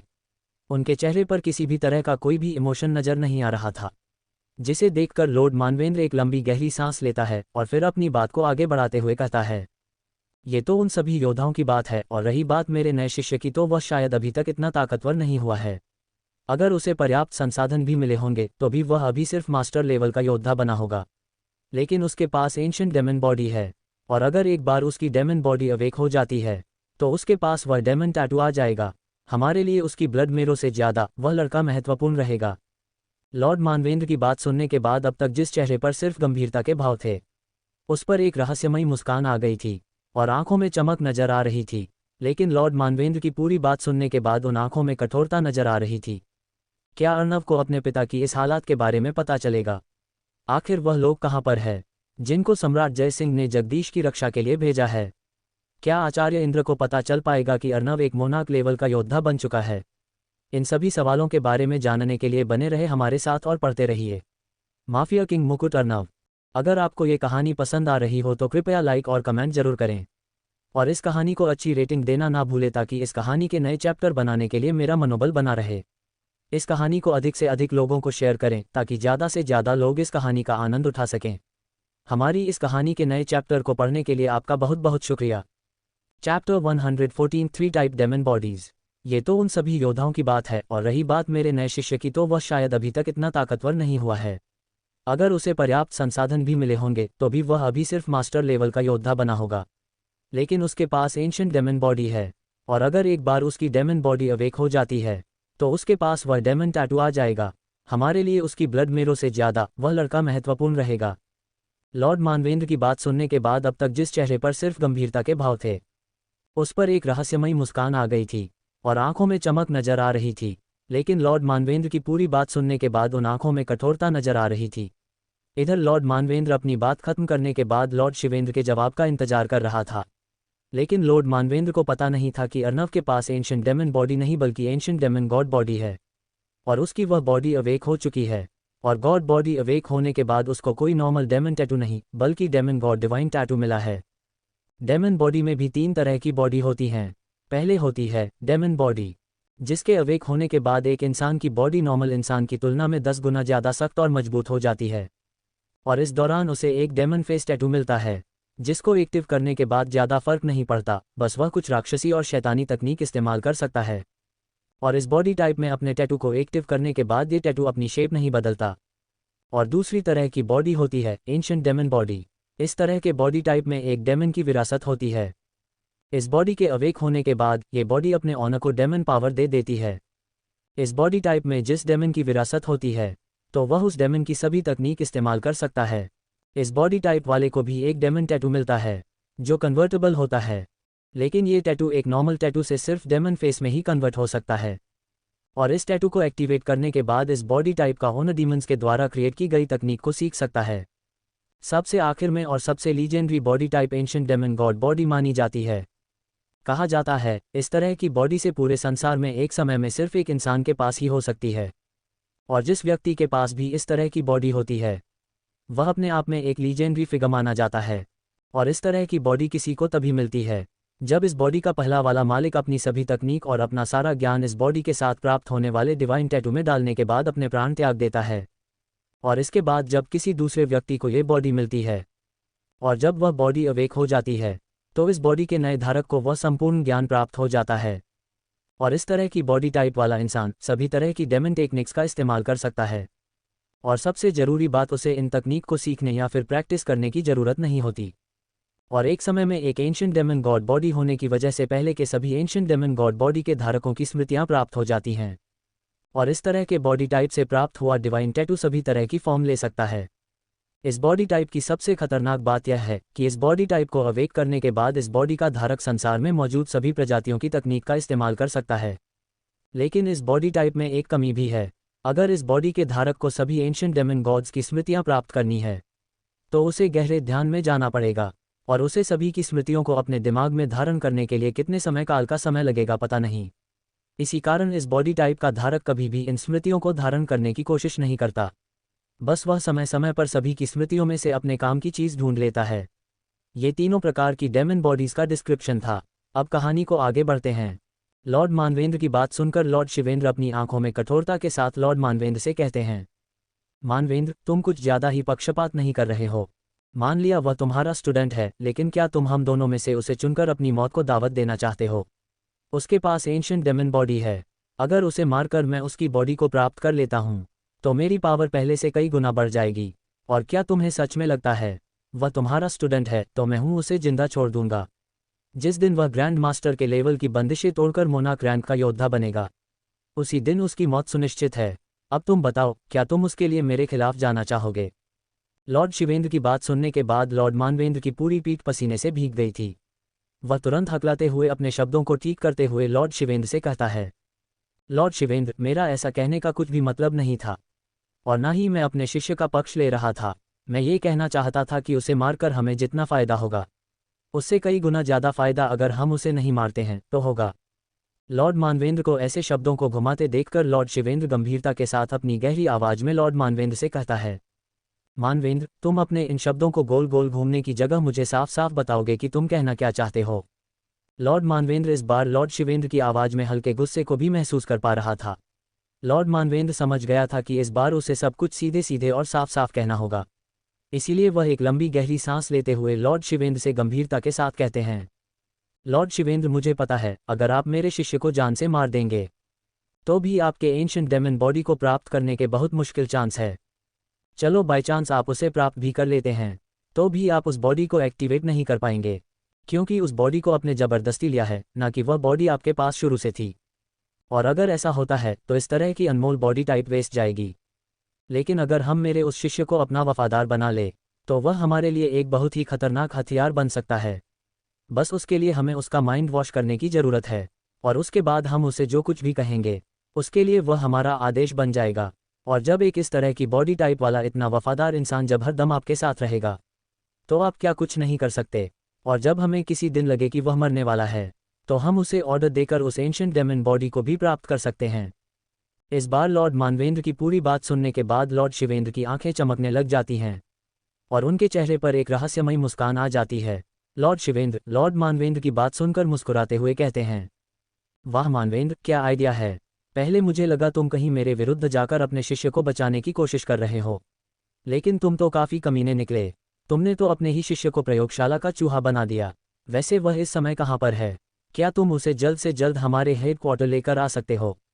जैसे ही लॉर्ड शिवेंद्र अपनी बात खत्म करते हैं तो उनकी गाड़ी एक अदृश्य तार से टकराकर आगे निकल जाती है और अगले ही पल दो बड़े बड़े धमाकों के साथ गाड़ी के दोनों तरफ बम ब्लास्ट हो जाता है, जिस वजह से वहां पर एक बड़ा मशरूम नुमा धूल का बादल बन जाता है जिसने लॉर्ड शिवेंद्र की गाड़ी को अपने चपेट में ले लिया था। अचानक से इस तरह के ब्लास्ट के होने की वजह से पीछे चलने वाली सभी गाड़ियां जोरदार ब्रेक लगा देती हैं। सभी की सभी काफ़ी ज़्यादा लग्जरी और महंगी गाड़ियां थीं, जिस वजह से किसी को ज़्यादा नुकसान नहीं हुआ था। जैसे ही वह धूल का बदला हटता है तो सभी को एक बहुत ही महंगी गाड़ी खराब हालत में दिखाई देती है। हालांकि उस गाड़ी की सिक्योरिटी के लिए करोड़ों रुपए खर्च हुए थे, जिस वजह से घड़ी के अंदर बैठे लोगों को इससे ज़्यादा फर्क नहीं पड़ा था। अगर कोई थोड़ा गंभीर रूप से घायल था तो वह गाड़ी चलाने वाला ड्राइवर था, लेकिन उसको देखकर भी साफ पता चल रहा था कि उसकी भी चोटें ज़्यादा गंभीर नहीं है। अगर वह ड्राइवर भी 1 या 2 हफ्ते बेड रेस्ट लेता है तो वह पूरी तरह से ठीक हो जाएगा। हालांकि वह गाड़ी चलाने वाला ड्राइवर भी एक अंतिम स्तर मोनाक रैंक का योद्धा था, जो कभी भी किंग रैंक का योद्धा बन सकता है। अचानक से इस बम ब्लास्ट की वजह से लॉर्ड शिवेंद्र के हाव भाव थोड़े गंभीर हो जाते हैं। वह अपनी आंखें बंद करके कुछ महसूस करने की कोशिश करते हैं, लेकिन उन्हें वहां पर कुछ भी महसूस नहीं हो रहा था, जिस कारण लॉर्ड शिवेंद्र की दोनों आईब्रो सिकुड़ जाती हैं। इधर वह ड्राइवर तुरंत गाड़ी से बाहर निकलता है। उस ड्राइवर के बाहर निकलने के अगले ही पल उस ड्राइवर के माथे को बीचों बीच से किसी नुकीली चीज से भेद दिया गया था और उस योद्धा की मौके पर ही जान निकल गई थी। लॉर्ड शिवेंद्र इस दृश्य को देखकर आगे कुछ सोच समझ पाते उससे पहले ही उनके पीछे मौजूद गाड़ियों पर एक के बाद एक अदृश्य हमला होता है और सभी गाड़ियां पलट जाती हैं। वहां पर मौजूद कोई लोग कुछ समझ पाते उससे पहले ही आसमान से एक के बाद एक आग के गोले उन गाड़ियों के ऊपर गिरने लग जाते हैं। 10 मिनट के अंदर ही सारी की सारी गाड़ियां आग की चपेट में आ जाती है और एम्परर लेवल से नीचे के जितने भी योद्धा थे सभी उस आग में जलकर भस्म हो जाते हैं। इस तरह के खतरनाक दृश्य को देखकर लॉर्ड शिवेंद्र के भी माथे पर लकीरें नजर आने लग जाती हैं, लेकिन लॉर्ड मानवेंद्र के चेहरे पर एक अलग ही तरह का खौफ नजर आ रहा था।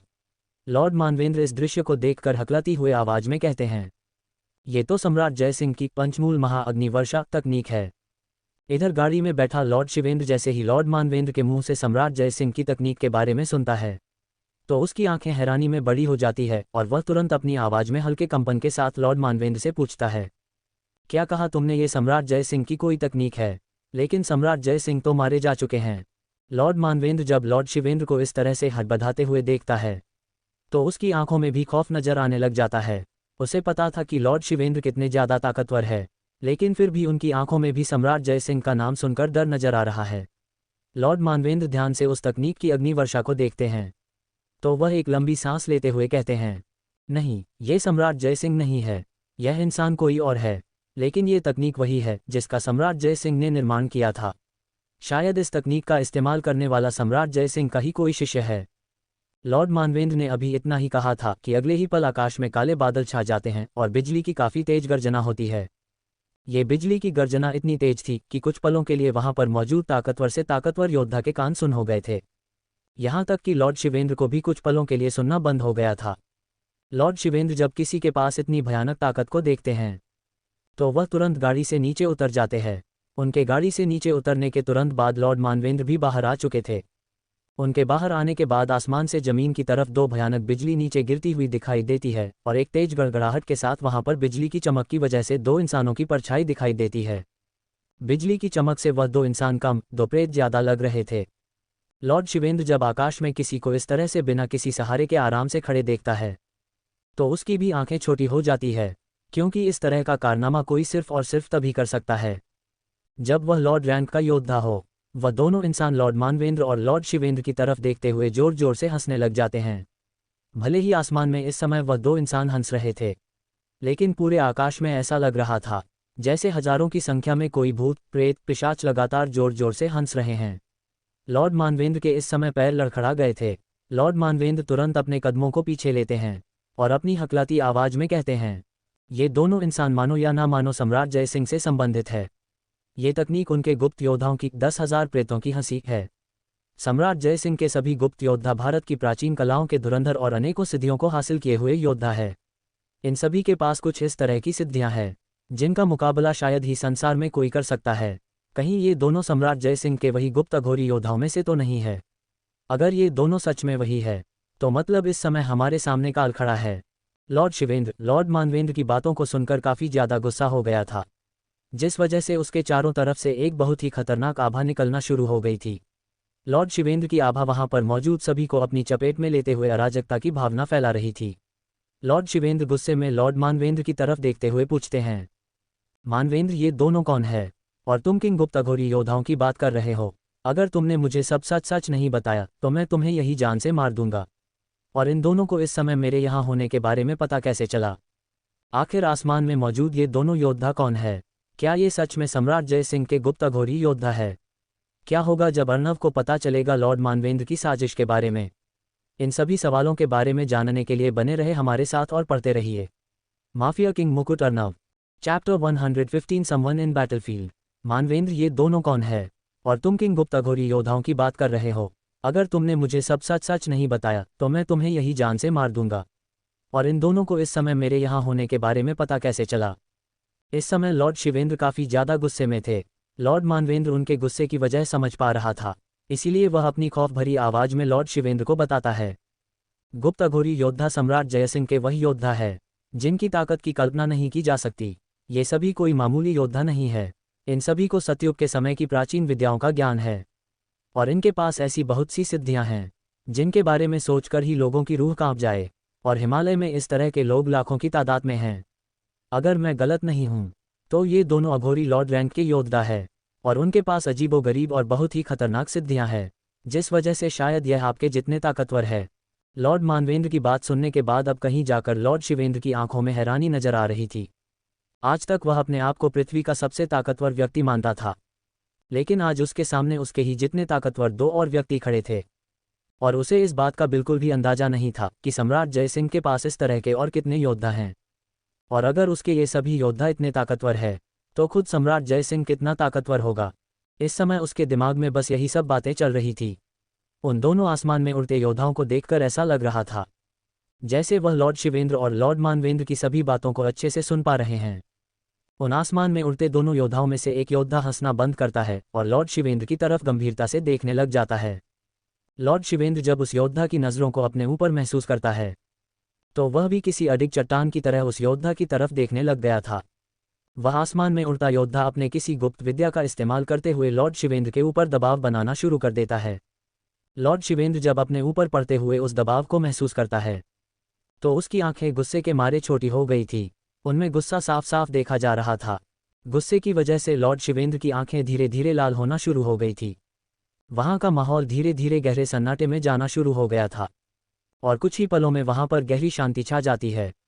उस शांति को महसूस कर साफ पता चल रहा था कि कुछ ही देर में ये शांति भंग होकर एक भयंकर प्रलय में बदलने वाली है।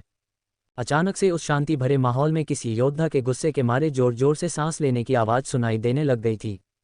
गुस्से के मारे जोर जोर से सांस लेने वाले योद्धा की ताकत इतनी ज्यादा थी कि वहां पर ऐसा लग रहा था जैसे कोई खूंखार जानवर अपने शिकार के लिए बुरी तरह से गुस्से में आ चुका हो और अगले ही पल अपने सामने मौजूद किसी को भी चीर फाड़ के रख देगा। ये योद्धा कोई और नहीं बल्कि लॉर्ड शिवेंद्र था।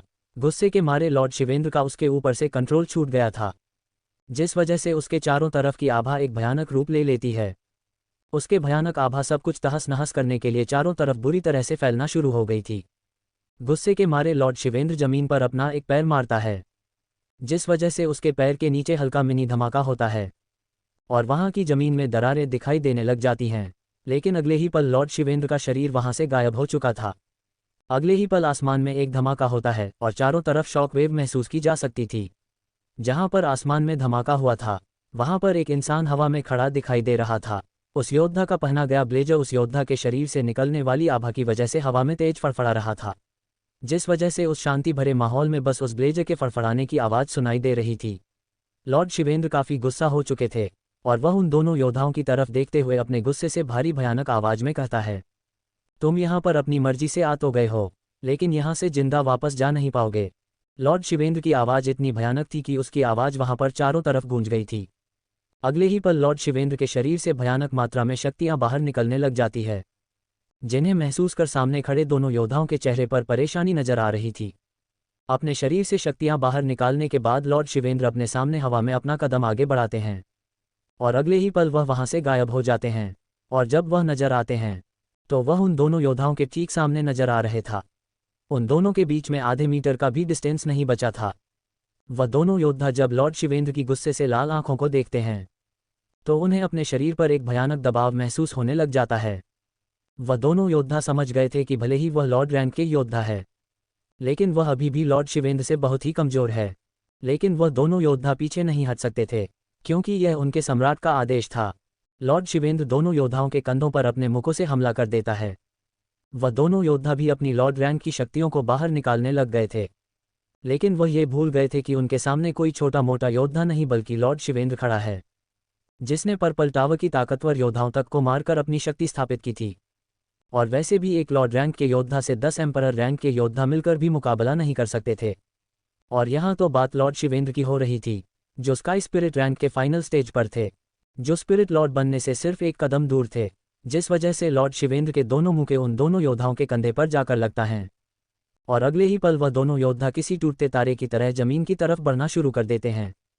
उनके नीचे गिरने की रफ्तार काफ़ी तेज थी और पलक झपकते के साथ वह दोनों योद्धा सीधे आसमान से जमीन पर गिरते हैं। अगर यहाँ पर उन दोनों की जगह एक मोनाक लेवल का पावरफुल योद्धा भी होता तो भी वह इस तरह से जमीन पर गिरने से जान से जाता। लेकिन ये दोनों योद्धा अभी भी जीवित थे, लेकिन उन दोनों के शरीर पर गंभीर घाव साफ दिखाई दे रहे थे, जिस वजह से अब उन दोनों की आंखों में हल्की परेशानी नजर आ रही थी। हालांकि अभी भी उनकी आंखों में सामने वाले के प्रति बिल्कुल भी डर नहीं था। इधर आसमान में मौजूद लॉर्ड शिवेंद्र जब उन दोनों योद्धाओं को जीवित देखता है तो वह उन्हें मारने के लिए तुरंत उनकी तरफ बढ़ने लग जाता है। लेकिन लॉर्ड शिवेंद्र जैसे ही उनकी तरफ जाने के लिए आसमान से नीचे उतरकर उनकी तरफ जाने के लिए अपना कदम बढ़ाता है तो अगले ही पल लॉर्ड शिवेंद्र को अपने शरीर पर एक बहुत ही अलग तरह का लेकिन भयानक प्रेशर महसूस होता है। वह प्रेशर इतना भयानक था कि लॉर्ड शिवेंद्र के पैर 12 इंच जमीन में धंस गए थे और उनके मुंह के कोने से खून निकलने लग गया था। अगले ही पल लॉर्ड शिवेंद्र का शरीर जमीन की तरफ हल्का झुकता है और एक धड़ाम की आवाज़ के साथ वह घुटनों के बाल जमीन पर गिर जाते हैं। उनके दोनों हाथ सामने की तरफ जमीन पर थे और वह बड़ी मुश्किल से अपने शरीर को बैलेंस कर रहा था। लॉर्ड शिवेंद्र के ऊपर पड़ने वाले प्रेशर की वजह से लॉर्ड शिवेंद्र का पूरा शरीर थरथर कांप रहा था। लॉर्ड शिवेंद्र ने अपने पूरे जीवन में कभी भी इस तरह की भयानक ताकत को महसूस नहीं किया था। अगले ही पल आसमान में एक बहुत ही भयानक गर्जना होती है और सभी को एक बहुत ही भयानक दिल दहला देने वाली आवाज़ सुनाई देती है। एक मामूली स्काई स्पिरिट रैंक का योद्धा अपने आप को कुछ ज़्यादा ताकतवर समझ रहा है। बच्चे, अपनी ताकत पर गुरूर नहीं करना चाहिए। वैसे तूने मुझे अपना दुश्मन बनाकर अपने जीवन की सबसे बड़ी गलती की है। तू नॉर्मल कल्टीवेशन करके अपनी ताकत बढ़ा सकता था, लेकिन तूने अपनी ताकत बढ़ाने के लिए शैतानी तकनीक का इस्तेमाल किया। तूने अपनी ताकत बढ़ाने के लिए एक ऐसी तकनीक का इस्तेमाल किया जो निषेध है। तूने ना जाने अपने जीवन में कितने मासूम लोगों को जान से मारा है, लेकिन सबसे ज़रूरी तूने मेरे नाना को जान से मारा, उसकी सज़ा तो तुझे मिलकर रहेगी। जैसे ही आसमान में ये शब्द सुनते हैं तो सभी लोगों का ध्यान आसमान की तरफ हो जाता है। इस समय सभी लोग अपनी गर्दन उठकर आसमान की तरफ देख रहे थे। और जब सभी लोग आसमान में देख रहे थे, तभी आसमान में एक और भयानक गर्जना होती है, और सभी को एक व्यक्ति आसमान में खड़ा दिखाई देता है। जब सभी उस व्यक्ति को देख रहे थे, तो वह व्यक्ति छत से जैसे जमीन पर सीढ़ियों से उतरते हैं, बिल्कुल उसी तरह हवा पर चलते हुए नीचे उतर रहा था। वहां पर मौजूद सभी लोग उस व्यक्ति को इतनी आसानी से चलते देखकर हैरान थे। ये व्यक्ति हवा में ऐसे चल रहा था जैसे गार्डन में घूम रहा हो। लेकिन अचानक से चलते चलते उस व्यक्ति को एक झटका लगता है, और अगले ही पल उस व्यक्ति के पीछे सुनहरे रंग के पंखों की जोड़ी की एक परछाई नजर आती है, जो सिर्फ 1-2 पलों के लिए ही रही थी। हालांकि इस प्रक्रिया को लॉर्ड शिवेंद्र ने देखा था, और जब लॉर्ड शिवेंद्र इस दृश्य को देखते हैं, तो उसकी आंखों में एक खौफ नजर आ रहा था, क्योंकि कोई भी योद्धा अपने पीछे इस तरह के पंखों की परछाई सिर्फ तभी बना सकता है जब वह कम से भी कम कॉर्रेल्म का योद्धा हो। इधर वह योद्धा अपने शरीर में झटका महसूस कर मन ही मन अपने आप से कहता है, गुरुदेव, आखिर मुझे ये किस तरह का झटका महसूस हुआ है। उसका इतना कहने के अगले ही पल उसके दिमाग में एक व्यक्ति की आवाज़ सुनाई देती है, अर्नव, सच में तुम काफ़ी किस्मत वाले हो। तुम्हारे इमोशंस ने तुम्हारे शरीर में उस चीज़ को एक्टिवेट कर दिया है जिसको एक्टिवेट करने के बारे में मुझे भी कुछ नहीं पता था, और जिस वजह से मैंने तुम्हें चुना था वह आज एक्टिवेट हो गई है, और शायद इस समय तुम्हारे शरीर पर मेरा कंट्रोल है, इस वजह से इसका लाभ मुझे भी मिल रहा है। जी हाँ, यह इंसान कोई और नहीं बल्कि अर्नव था। इधर अर्नव अपने गुरुदेव माधव की बात सुनकर हैरान हो गया था, और मन ही मन अपने गुरुदेव से पूछता है, गुरुदेव, ऐसे बातों को गोल गोल घुमाना बंद करोगे? क्या आप मुझे साफ साफ नहीं बता सकते आखिर मेरे शरीर में क्या हुआ है?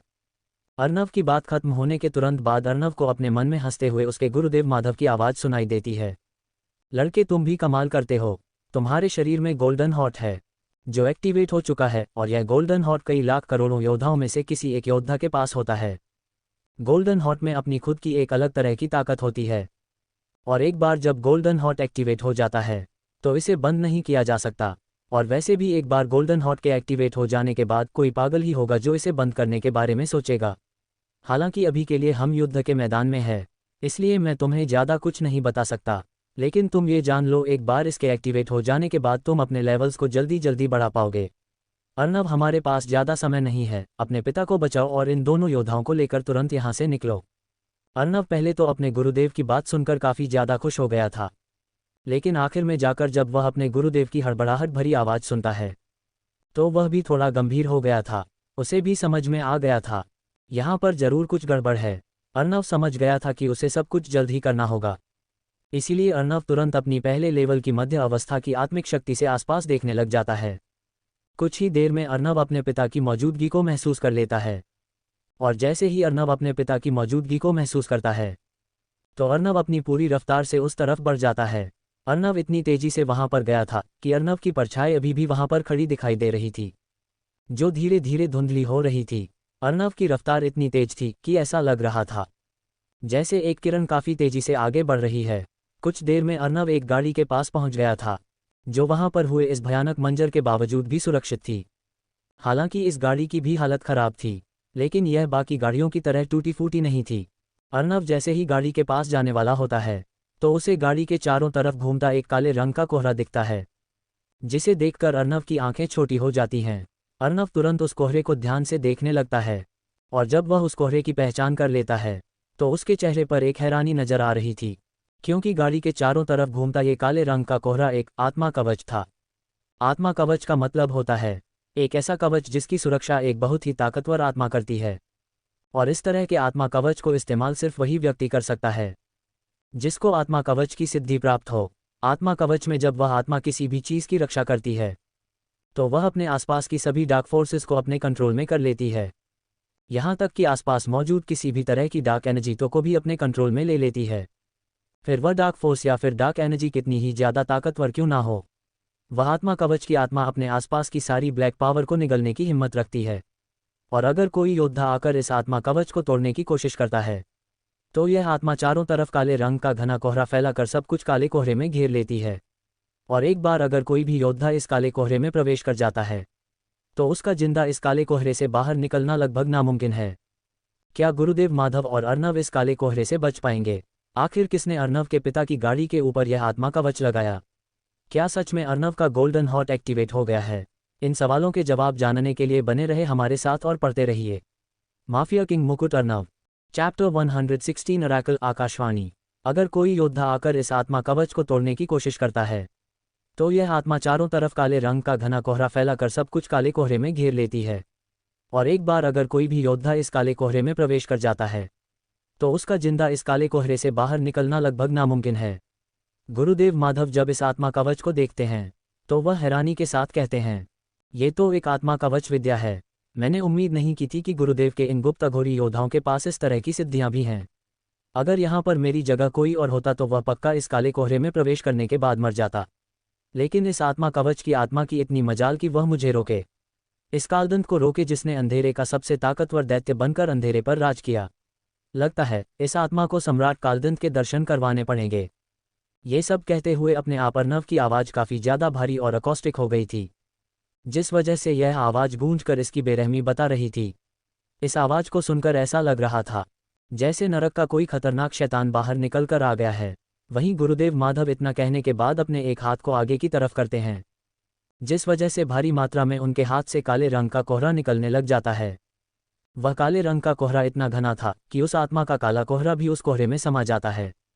और जैसे ही ऐसा होता है तो अर्नव का चेहरा ब्लिंक करना शुरू कर देता है, जिस वजह से कभी अर्नव का चेहरा दिखाई दे रहा था तो कभी एक बहुत ही भयानक दैत्य का चेहरा नजर आ रहा था।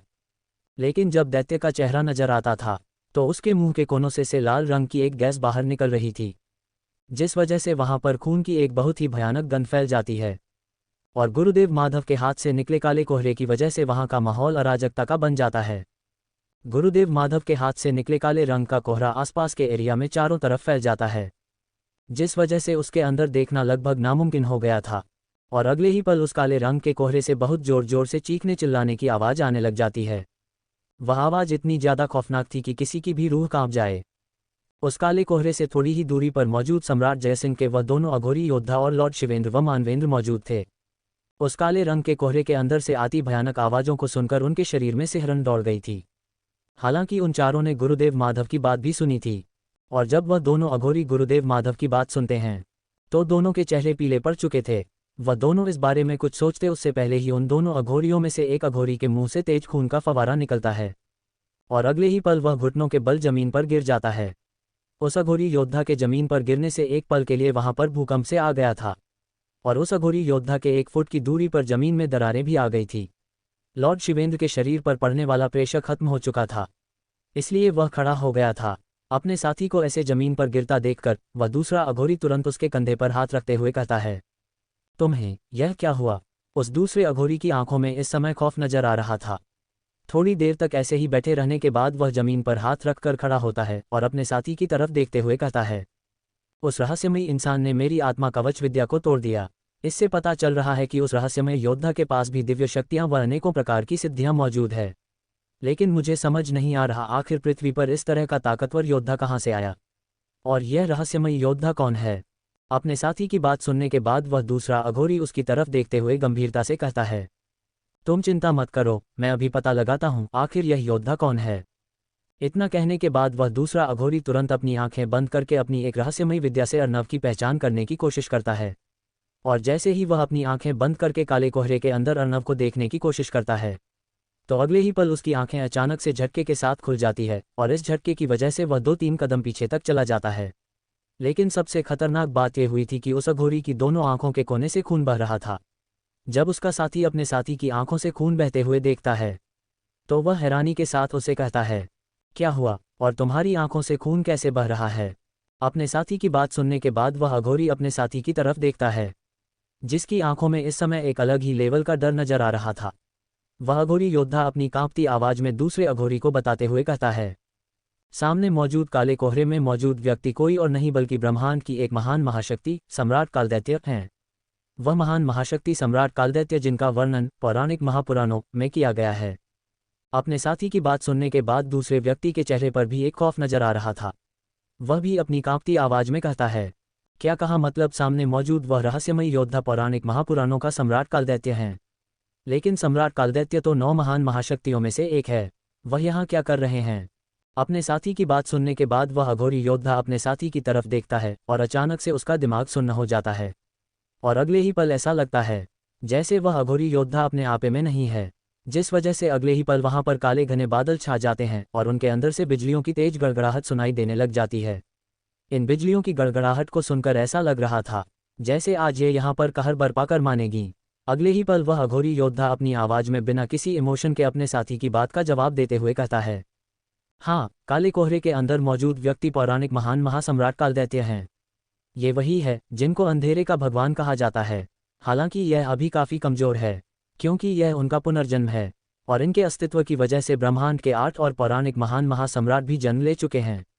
सम्राट कालदैत्य को अंधेरे का शासक बताया गया है, जिस वजह से इनको रोकने के लिए बाकी के 8 पौराणिक महान महासम्राटों ने जन्म लिया है। और इस समय पृथ्वी पर ऐसा कोई भी नहीं है जो इनकी ताकत का सामना कर सके। अपने साथी की बात सुनने के बाद दूसरा अघोरी आंखें फाड़कर अपने साथी की तरफ देख रहा था। उसे समझ नहीं आ रहा था उसके अघोरी साथी को इन सब की जानकारी कैसे प्राप्त हुई, लेकिन उसे कुछ समझ आता उससे पहले ही आसमान में एक तेज गड़गड़ाहट होती है और अगले ही पल सभी को एक कान फाड़ देने वाली भयानक आकाशवाणी सुनाई देती है, हे सम्राट कालदैत्य की सेना शक्ति, अपना उल्लेख देना बंद करो। मुझे पता है हमारे सम्राट का आगमन हो गया है, तो तुम सब बाहर आना चाहते हो, लेकिन तुम्हें यह भी समझना होगा कि हमारे सम्राट इस समय काफ़ी कमज़ोर है। लेकिन तुमने इस मामूली से अघोरी के ऊपर अपना वशीकरण करके अच्छा नहीं किया। इस वजह से इस अघोरी को वह सब जानकारी मिल गई है जो शायद किसी के लिए काफ़ी घातक साबित हो सकती है। इसीलिए कृपया करके तुम अभी के लिए अपने स्थान पर वापस लौट जाओ और इन सभी जानकारी को गुप्त रखने के लिए मुझे अपना कार्य करने दो। उस आकाशवाणी की आवाज़ इतनी तेज थी कि उसकी आवाज़ की वजह से वह पूरी धरती कांप रही थी और उस आवाज़ में मौजूद शक्तियों की वजह से लॉर्ड मानवेंद्र और लॉर्ड शिवेंद्र तक की शक्तियां उनके शरीर को फाड़कर बाहर निकलने को हो गई थी। उन सभी को इस बारे में या फिर इस आकाशवाणी के बारे में कुछ समझ आता उससे पहले ही आसमान से एक नीले रंग की भयानक बिजली जमीन की तरफ तेजी से बढ़ती है। वह नीले रंग की भयानक बिजली लगभग 1 मीटर चौड़ी थी और उस बिजली में इतनी शक्तियां मौजूद थी कि वह एक ही झटके में ताकतवर से ताकतवर योद्धा को खत्म कर सकती थी। और पलक झपकते के साथ वह नीले रंग की बिजली उस दूसरे अघोरी योद्धा के शरीर पर पड़ती है।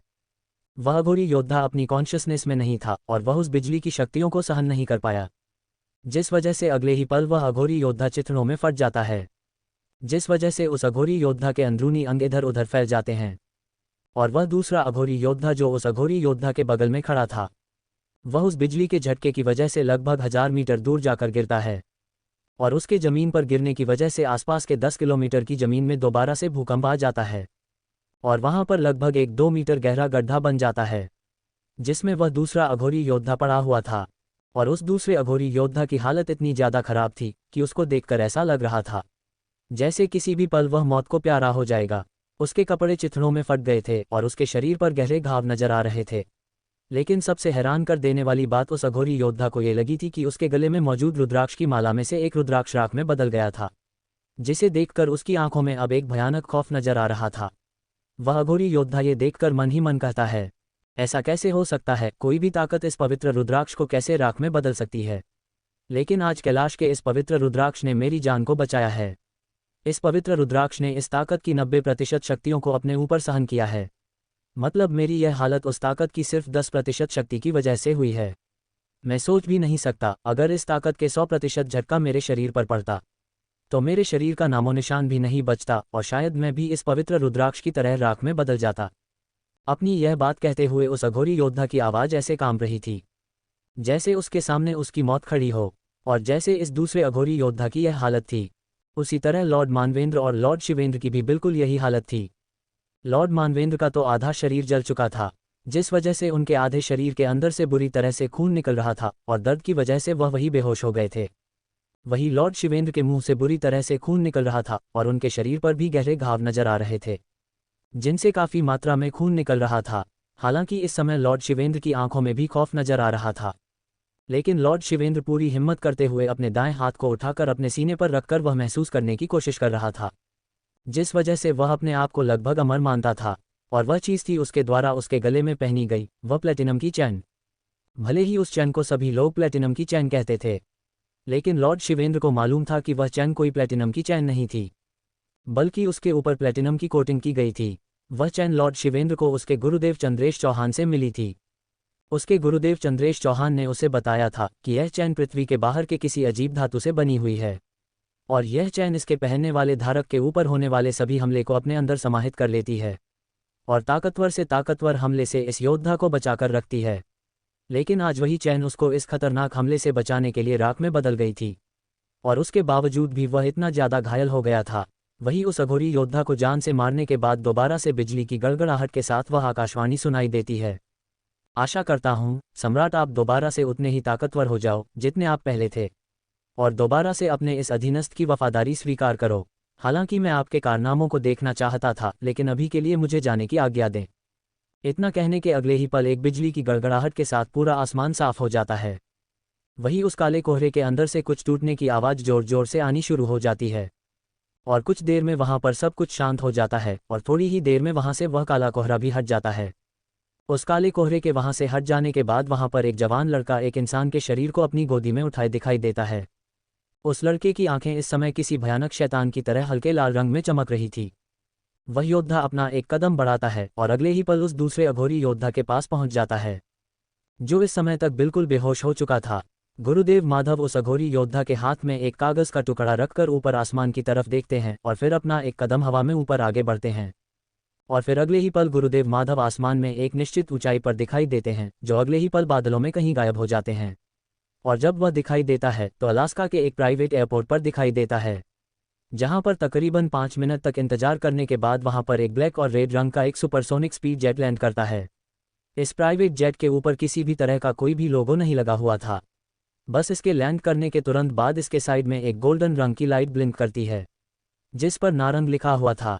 आखिर वह आकाशवाणी किसकी थी, और कि पौराणिक महान महासम्राट कालदैत्य की बात हो रही थी? क्या उस आकाशवाणी वाले व्यक्ति का संबंध अर्णव या फिर गुरुदेव माधव में से किसी एक से तो नहीं है? इन सभी सवालों के जवाब जानने के लिए बने रहे हमारे साथ और पढ़ते रहे mafia king Mukut Arnav. Chapter 117 life changing decision. Gurudev Madhav उस अघोरी योद्धा के हाथ में एक कागज का टुकड़ा रखकर ऊपर आसमान की तरफ देखते हैं और फिर अपना एक कदम हवा में ऊपर आगे बढ़ते हैं, और फिर अगले ही पल गुरुदेव माधव आसमान में एक निश्चित ऊंचाई पर दिखाई देते हैं, जो अगले ही पल बादलों में कहीं गायब हो जाते हैं।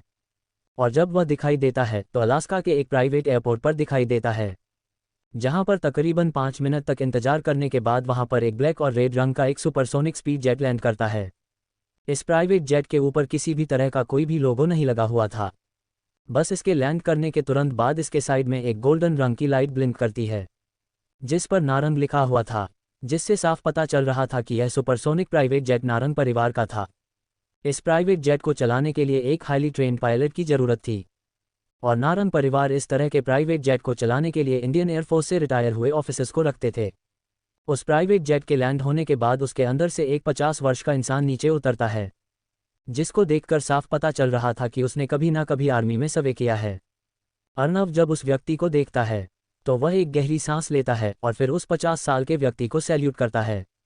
वह 50 साल का व्यक्ति जब अर्णव को अपने आप को सैल्यूट करते हुए देखता है तो अपने चेहरे पर हल्की मुस्कान के साथ अपना सीना बाहर निकालकर वह भी अर्णव को सैल्यूट करता है। उसे पता था कि नारंग परिवार में अर्णव की क्या भूमिका है, और अर्णव नारंग परिवार में यंग मास्टर का ओहदा रखता है। हालांकि वह इंडियन एयरफोर्स का एक ऑफिसर था, जिस वजह से उसे इससे कुछ फर्क नहीं पड़ता था कि अर्णव एक मिडिल क्लास परिवार से था, गरीब परिवार से या फिर अमीर परिवार से था। लेकिन फिर भी एक इतने बड़े अमीर परिवार के होने के बावजूद भी अर्णव उसको रिस्पेक्ट दे रहा था, और उस ऑफिसर को अच्छे से पता था कि अर्णव आगे चलकर नारंग परिवार का हेड बनेगा।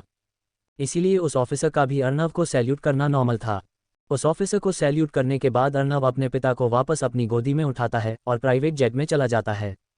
भले ही अर्णव ने इस समय उस ऑफिसर को सैल्यूट किया था, लेकिन अर्णव के चेहरे पर इस समय एक परेशानी थी, जिस वजह से वह ऑफिसर भी अर्णव को कुछ नहीं कहता और तुरंत अपने केबिन में जाकर जेट को उड़ा देता है।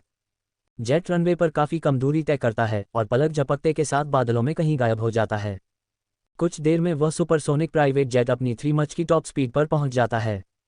ये स्पीड साउंड की स्पीड से 3 गुना थी, जहां पर साउंड की स्पीड को 3708 किलोमीटर प्रति घंटे की रफ्तार माना जाता है। वही इस रफ्तार को 3 गुना कर दे, मतलब 3708 किलोमीटर प्रति घंटे की रफ्तार यानी 3 मच। इस रफ्तार में ये प्राइवेट जेट पहुंच चुका था, और भारत से अलास्का की दूरी 9574 किलोमीटर दूर थी, जिसको ये प्राइवेट जेट लगभग 2.5 घंटे से भी कम समय में पूरा कर लेता है।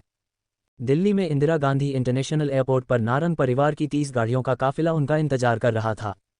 एयरपोर्ट पर लैंड करने के 10 मिनट बाद अर्नव अपने पिता को अपनी गोद में उठाए वीआईपी लाइन में आता है, तो नारंग परिवार के सभी बॉडीगार्ड हरकत में आ जाते हैं और तुरंत अर्नव के लिए जगह बना देते हैं। वीआईपी एरिया में इस तरह की हरकत देखकर वीआईपी लोग भी हैरान हो जाते हैं, और जब तक उनमें से किसी को कुछ समझ में आता तब तक अर्नव नारंग परिवार के काफिले में बैठकर वहां से जा चुका था। लेकिन उनमें से एक ने जाते हुए उन गाड़ियों के ऊपर नारंग परिवार का लोगो देख लिया था, जिस वजह से वह व्यक्ति चिल्लाते हुए कहता है, ये सभी गाड़ियां नारंग परिवार से थी, मतलब वह व्यक्ति नारंग परिवार से संबंधित था। अब समझ में आया क्यों एयरपोर्ट पर इतनी टाइट सिक्योरिटी थी। सच में इस परिवार की ताकत देखने लायक है। उस व्यक्ति की बात सुनकर सभी लोग काफ़ी ज़्यादा हैरान हो जाते हैं। वही वह नारंग परिवार की गाड़ियों का काफिला जहां से नहीं जाता, सभी गाड़ी उसके लिए अपने आप रास्ता छोड़ रही थी। कुछ देर में वह गाड़ियों का काफिला नारंग परिवार के एरिया में एंटर कर जाता है, और कुछ ही देर में वह सभी नारंग मैंशन के सामने पहुंच जाते हैं। अर्नव अपने पिता को गोद में उठाए नारंग मैंशन के अंदर जाता है। नारंग मैंशन ने पहले ही देश के बड़े बड़े डॉक्टर आ चुके थे, और कुछ ही देर में जगदीश का ट्रीटमेंट वह सभी डॉक्टर करने लग जाते हैं। जहां पर अर्नव के पिता जगदीश का ट्रीटमेंट हो रहा था, वहीं अर्नव अपने कमरे में अपने बेड पर अपने चेहरे पर परेशानी के साथ बैठा हुआ था। उसके चेहरे पर परेशानी उसके पिता की हालत की वजह से नहीं थी, बल्कि उसके गुरुदेव के द्वारा बताई गई बातों से थी। उसे अपने पिता की हालत की वजह से परेशानी इसलिए नहीं थी क्योंकि उसके गुरुदेव माधव ने पहले ही बता दिया था कि उसके पिता सिर्फ कमजोरी की वजह से बेहोश हो रखे हैं, जो कुछ ही दिनों में पूरी तरह से ठीक हो जाएंगे। लेकिन उसके गुरुदेव ने उसे कुछ ऐसा बताया था जिसे सुनकर वह अंदर तक हिल गया था। वह नहीं चाहता था कि उसके गुरुदेव जो कह रहे हैं वह सब करना पड़े। हालांकि उसे अपने गुरुदेव माधव की बातें समझ में नहीं आई थी, लेकिन उसे उनकी यह बात जरूर समझ में आ गई थी कि उन्हें अपना अस्तित्व खत्म करना पड़ेगा। अर्नव जब इन बातों के बारे में ये सब सोच रहा था, तभी उसकी आंखों के सामने धीरे धीरे अंधेरा छाने लगता है। उसे समझ नहीं आ रहा था आखिर उसके साथ यह क्यों हो रहा है। लेकिन अगले ही पल अर्नव बेहोश होकर अपने बेड पर गिर जाता है। लेकिन जब वह अपनी आंखें खोलकर इधर उधर देखता है, तो वह अपने आप को एक बड़े से अंधेरे कमरे में पाता है। अर्नव जब इधर उधर देख रहा था, तभी उसे सामने हवा में उड़ती हुई एक सफ़ेद रंग की परछाई नजर आती है। अर्नव के सामने उड़ने वाली यह कोई परछाई नहीं बल्कि एक आत्मा थी, और अर्नव इस आत्मा को अच्छे से जानता था क्योंकि यह आत्मा उसके गुरुदेव माधव की थी। गुरुदेव माधव की आत्मा अर्नव के चेहरे के हाव भाव को देखकर समझ जाती है कि उसके मन में क्या चल रहा है। इसीलिए वह अर्नव के मन में चल रहे प्रश्नों का उत्तर देते हुए कहते हैं, अर्नव, तुम जहां पर हो वह स्थान मेरे द्वारा बनाया गया एक आत्मा आयाम है, और इस समय इस आयाम में तुम नहीं बल्कि तुम्हारी आत्मा है। मैं नहीं चाहता था कि मैं तुम्हें यहाँ पर लेकर आऊं, लेकिन मुझे तुम्हें सब कुछ स्पष्ट करना था। अपने गुरुदेव माधव की बात सुनने के बाद अर्नव की आत्मा अपना मुंह खोलकर कुछ कहना तो चाहती थी, लेकिन उसके गले से आवाज नहीं निकल रही थी। वह ये देखकर हैरान था, लेकिन अपने इस आत्मा आयाम में गुरुदेव माधव अर्नव की आत्मा में चल रहे विचारों को सुन पा रहे थे। इसीलिए वह एक पल के लिए चुप होते हैं और अर्नव के सभी सवालों का जवाब देते हुए उसे कहते हैं, अर्नव, तुम्हें पता होगा मैंने तुम्हें बताया था कि मेरा नाम पिछले जन्म में माधव था, लेकिन क्या तुम्हें पता है मैं पिछले जन्म में कौन था? चलो आज मैं तुम्हें मेरे पूरे अस्तित्व से रूबरू कराता हूँ। मुझे मेरे पिछले जन्म में पौराणिक महान महासम्राट कालदैत्य माधव कहते थे।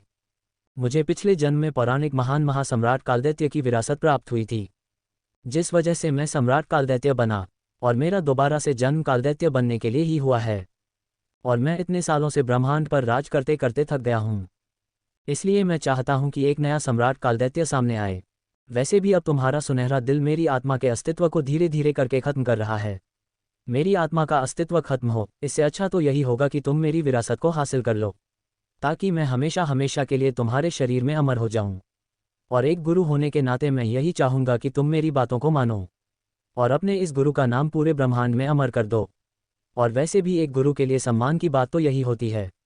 जब उसके शिष्य का नाम सुन के दुश्मनों के पैर कांपे। अपने गुरुदेव माधव की बात सुनकर अर्नव कुछ कहना तो चाहता था, लेकिन उसके गुरुदेव माधव के द्वारा बनाए गए इस आत्मा आयाम में वह कुछ नहीं बोल सकता था। इसीलिए ना चाहते हुए भी वह अपने गुरुदेव माधव की बात मान जाता है। जब गुरुदेव माधव ये देखते हैं कि अर्नव मान चुका है, तो उनके चेहरे पर एक मुस्कान आ जाती है। इसके बाद गुरुदेव माधव अपने आत्मिक आयामी स्पेस के अंदर से एक चमकती नीले रंग का क्रिस्टल निकालकर अर्नव को देते हैं। उस नीले क्रिस्टल को देते हुए गुरुदेव माधव अर्नव से कहते हैं, अर्नव, इस चमकते नीले क्रिस्टल में मेरी पूरी विरासत है, जिसे हासिल करने में शायद तुम्हें 1 से 1.5 साल लग जाएगा। बेहतर रहेगा कि तुम इस विरासत को हासिल करने के लिए उस आयामी स्पेस का प्रयोग करो जिसको तुमने हासिल किया था। मेरी विरासत तो तुम्हें मिल गई, लेकिन अब तुम्हें कुछ और देना है, जो इस विरासत से भी बहुत ज़्यादा कीमती है। लेकिन उसके लिए तुम अपने घर वालों को बताकर अपने आयामी स्पेस के अंदर चले जाओ। अपने गुरुदेव माधव की बात सुनने के बाद अर्नव सभी को यह बताना चाहता था कि वह कहीं पर जाना चाहता है, लेकिन अगले ही पल वह किसी को भी बिना बताए अपने कमरे में ही आयामी स्पेस का दरवाज़ा खोलकर उसके अंदर चला जाता है और चंद्रशेखर की उसी कुटिया में पहुंच जाता है। बाहर की दुनिया में जब एक दिन बीतता है तो इस आयामी स्पेस में लगभग एक हफ्ता बीत जाता है। इसका मतलब यहाँ पर ट्रेनिंग करने की रफ्तार बाहर की दुनिया के हिसाब से 7 गुना ज़्यादा तेज थी। चंद्रशेखर की कुटिया में जाने के बाद गुरुदेव माधव दोबारा से अर्नव की आत्मा को उनकी आत्मा आयाम में बुला लेते हैं और इसके बाद अपनी आत्मा को अर्नव की आत्मा के साथ पूर्ण रूप से संयोजन करने लग जाते हैं। हालांकि इस प्रक्रिया में ज़्यादा दर्द नहीं होता था, बस अर्नव की आत्मा दोनों आत्माओं के मिलन की वजह से थोड़ा छटपटा रही थी। गुरुदेव माधव की आत्मा और अर्नव की आत्मा के पूर्ण रूप से संयोजन होना शुरू हो गई थी। इसी तरह आत्मा आयाम में रहते रहते अर्नव को समय की गणना नहीं रहती। उसका बाहरी दुनिया से संपर्क टूट चुका था। इसी तरह बाहरी दुनिया में भी समय बीतता रहता है। लेकिन अचानक से अर्नव को अपने कमरे से गायब होता देखकर पूरा नारंग परिवार हैरान था। लेकिन फिर सम्राट चंद्रेश नारंग और सम्राट जयसिंह ने यह कहकर बात टाल दी थी कि अर्नव उनके कहने पर कहीं गया हुआ है। उन्होंने यह इसलिए कहा था क्योंकि उन्हें पूरा विश्वास था कि अर्नव उसके गुरुदेव माधव के साथ कहीं पर गया हुआ है। लेकिन जैसे जैसे समय बीतता जा रहा था तो उनके चेहरे पर भी परेशानी आने लग गई थी, लेकिन वह किसी को भी पता नहीं चलने देते। सम्राट जयसिंह के बार बार कहने पर भी अर्नव की मम्मी मीना की चिंता खत्म नहीं होती है और इसी कारण वह बीमार हो जाती है। इसी तरह गुरुदेव माधव की आत्मा के साथ पूर्ण रूप से संयोजन होने में अर्नव को बाहरी दुनिया के हिसाब से पूरे 4 महीने लग गए थे, जो आयामी स्पेस की दुनिया के हिसाब से 2 साल 3 महीने 20 दिन हो गए थे। जैसे ही लॉर्ड चंद्रशेखर की कुटिया में अर्नव गुरुदेव माधव की आत्मा के साथ पूर्ण रूप से संयोजन होता है तो उसके शरीर से एक तेज विस्फोट की आवाज़ सुनाई देती है, जिससे पूरा आयामी स्पेस कांप जाता है। अर्नव के शरीर से एक खतरनाक भयानक आभा निकल रही थी, जो आभा उसकी और गुरुदेव माधव की आभा से मिलकर तैयार हुई थी। अर्नव जब धीरे से अपनी आंखें खोलता है तो उसकी आंखों में एक चांदी और सफ़ेद रंग का छल्ला नजर आता है, जो अर्नव की आत्मिक शक्ति में वृद्धि दिखा रहा था, जिससे साफ पता चल रहा था कि अर्नव ने आत्मिक शक्ति के डार्क येलो ग्रीन आभा के परम अवस्था को भी पार कर लिया है और वह लेवल 2 यानी कि सिल्वर व्हाइट आभा के आरंभिक अवस्था में प्रवेश कर चुका है। गुरुदेव माधव की आत्मा के साथ पूर्ण रूप से संयोजन होने से अर्नव की आत्मिक शक्ति में ही वृद्धि नहीं बल्कि ताकत में भी वृद्धि हुई थी। इस समय उसकी ताकत कम ज़्यादा हो रही थी, जो ये बता रही थी कि गुरुदेव माधव की ताकत और उसकी ताकत में तालमेल बैठ रहा है। तकरीबन 2 घंटे के बाद दोनों की ताकत में ताजमहल बैठ जाता है और दोनों एक होकर तेज बड़ा विस्फोट करती है, जिस वजह से लॉर्ड चंद्रशेखर की कुटिया पूरी तरह से बर्बाद हो जाती है और पलक झपकते के साथ अर्नव के शरीर से एक तेज भयानक आभा निकलती है। हालांकि इस समय अर्नव की ताकत का अंदाजा नहीं लगाया जा सकता था। हालांकि गुरुदेव माधव की आत्मा के संयोजन से सिर्फ उसकी ताकत और आत्मिक शक्तियों में ही वृद्धि नहीं हुई थी, बल्कि उसे गुरुदेव माधव की स्मृतियां भी प्राप्त हो गई थी और सबसे अहम उसे गुरुदेव माधव का ज्ञान का महासागर प्राप्त हुआ था। और अर्नव को इतना समय सिर्फ और सिर्फ गुरुदेव माधव के इस ज्ञान के महासागर को आत्मसात करने में ही लग गया था। गुरुदेव माधव के ज्ञान के महासागर में ब्रह्मांड में मौजूद प्रत्येक चीज़ की विस्तार से जानकारी थी। अर्नव को इसी के साथ गुरुदेव माधव के आत्मिक आयामी स्पेस का एक्सेस भी मिल गया था और गुरुदेव माधव का और अर्नव का दोनों का आत्मिक आयामी स्पेस मिलकर एक हो गया था, जिस वजह से अर्नव गुरुदेव माधव के आत्मिक आयामी स्पेस में मौजूद वस्तुओं को देखकर हैरान हो गया था। इसके अलावा भी गुरुदेव माधव की आत्मा के संयोजन से अर्नव को बहुत सी चीज़ प्राप्त हुई थी। भले ही अर्नव को इतनी सब चीज़ मिल गई थी, लेकिन अर्नव के चेहरे पर इस समय खुशी का भाव नजर नहीं आ रहा था। उसके चेहरे पर इस समय एक उदासी थी। अर्नव को पता था कि अब उसे क्या करना है। आखिर इतना सब कुछ प्राप्त होने के बाद अर्नव के चेहरे पर यह उदासी क्यों थी? क्या अर्नव की आत्मा के साथ संयोजन करने से गुरुदेव माधव का अस्तित्व हमेशा हमेशा के लिए खत्म हो जाएगा? इन सवालों के जवाब जानने के लिए बने रहे हमारे साथ हो पढ़ते रहे माफिया किंग मुकुट Arnav. Chapter 118 after 1 year and 4 month। Arnav को भले ही इतनी सब चीज़ें मिल गई थी, लेकिन अर्नव के चेहरे पर इस समय खुशी का भाव नजर नहीं आ रहा था। उसके चेहरे पर इस समय एक उदासी थी। अर्नव को पता था कि अब उसे क्या करना है, इसीलिए वह तुरंत गुरुदेव माधव के द्वारा दिए गए उस चमकीले नीले क्रिस्टल को लेता है और उसमें मौजूद उसके गुरुदेव माधव की विरासत यानी कि पौराणिक महान महासम्राट कालदैत्य की विरासत को अवशोषित करने लग जाता है। उसके ऐसा करने के अगले ही पूरे ब्रह्मांड में अंधकार छा जाता है, जिस वजह से पृथ्वी के बाहर एक अलग ही दुनिया में हलचल हो पैदा हो जाती है।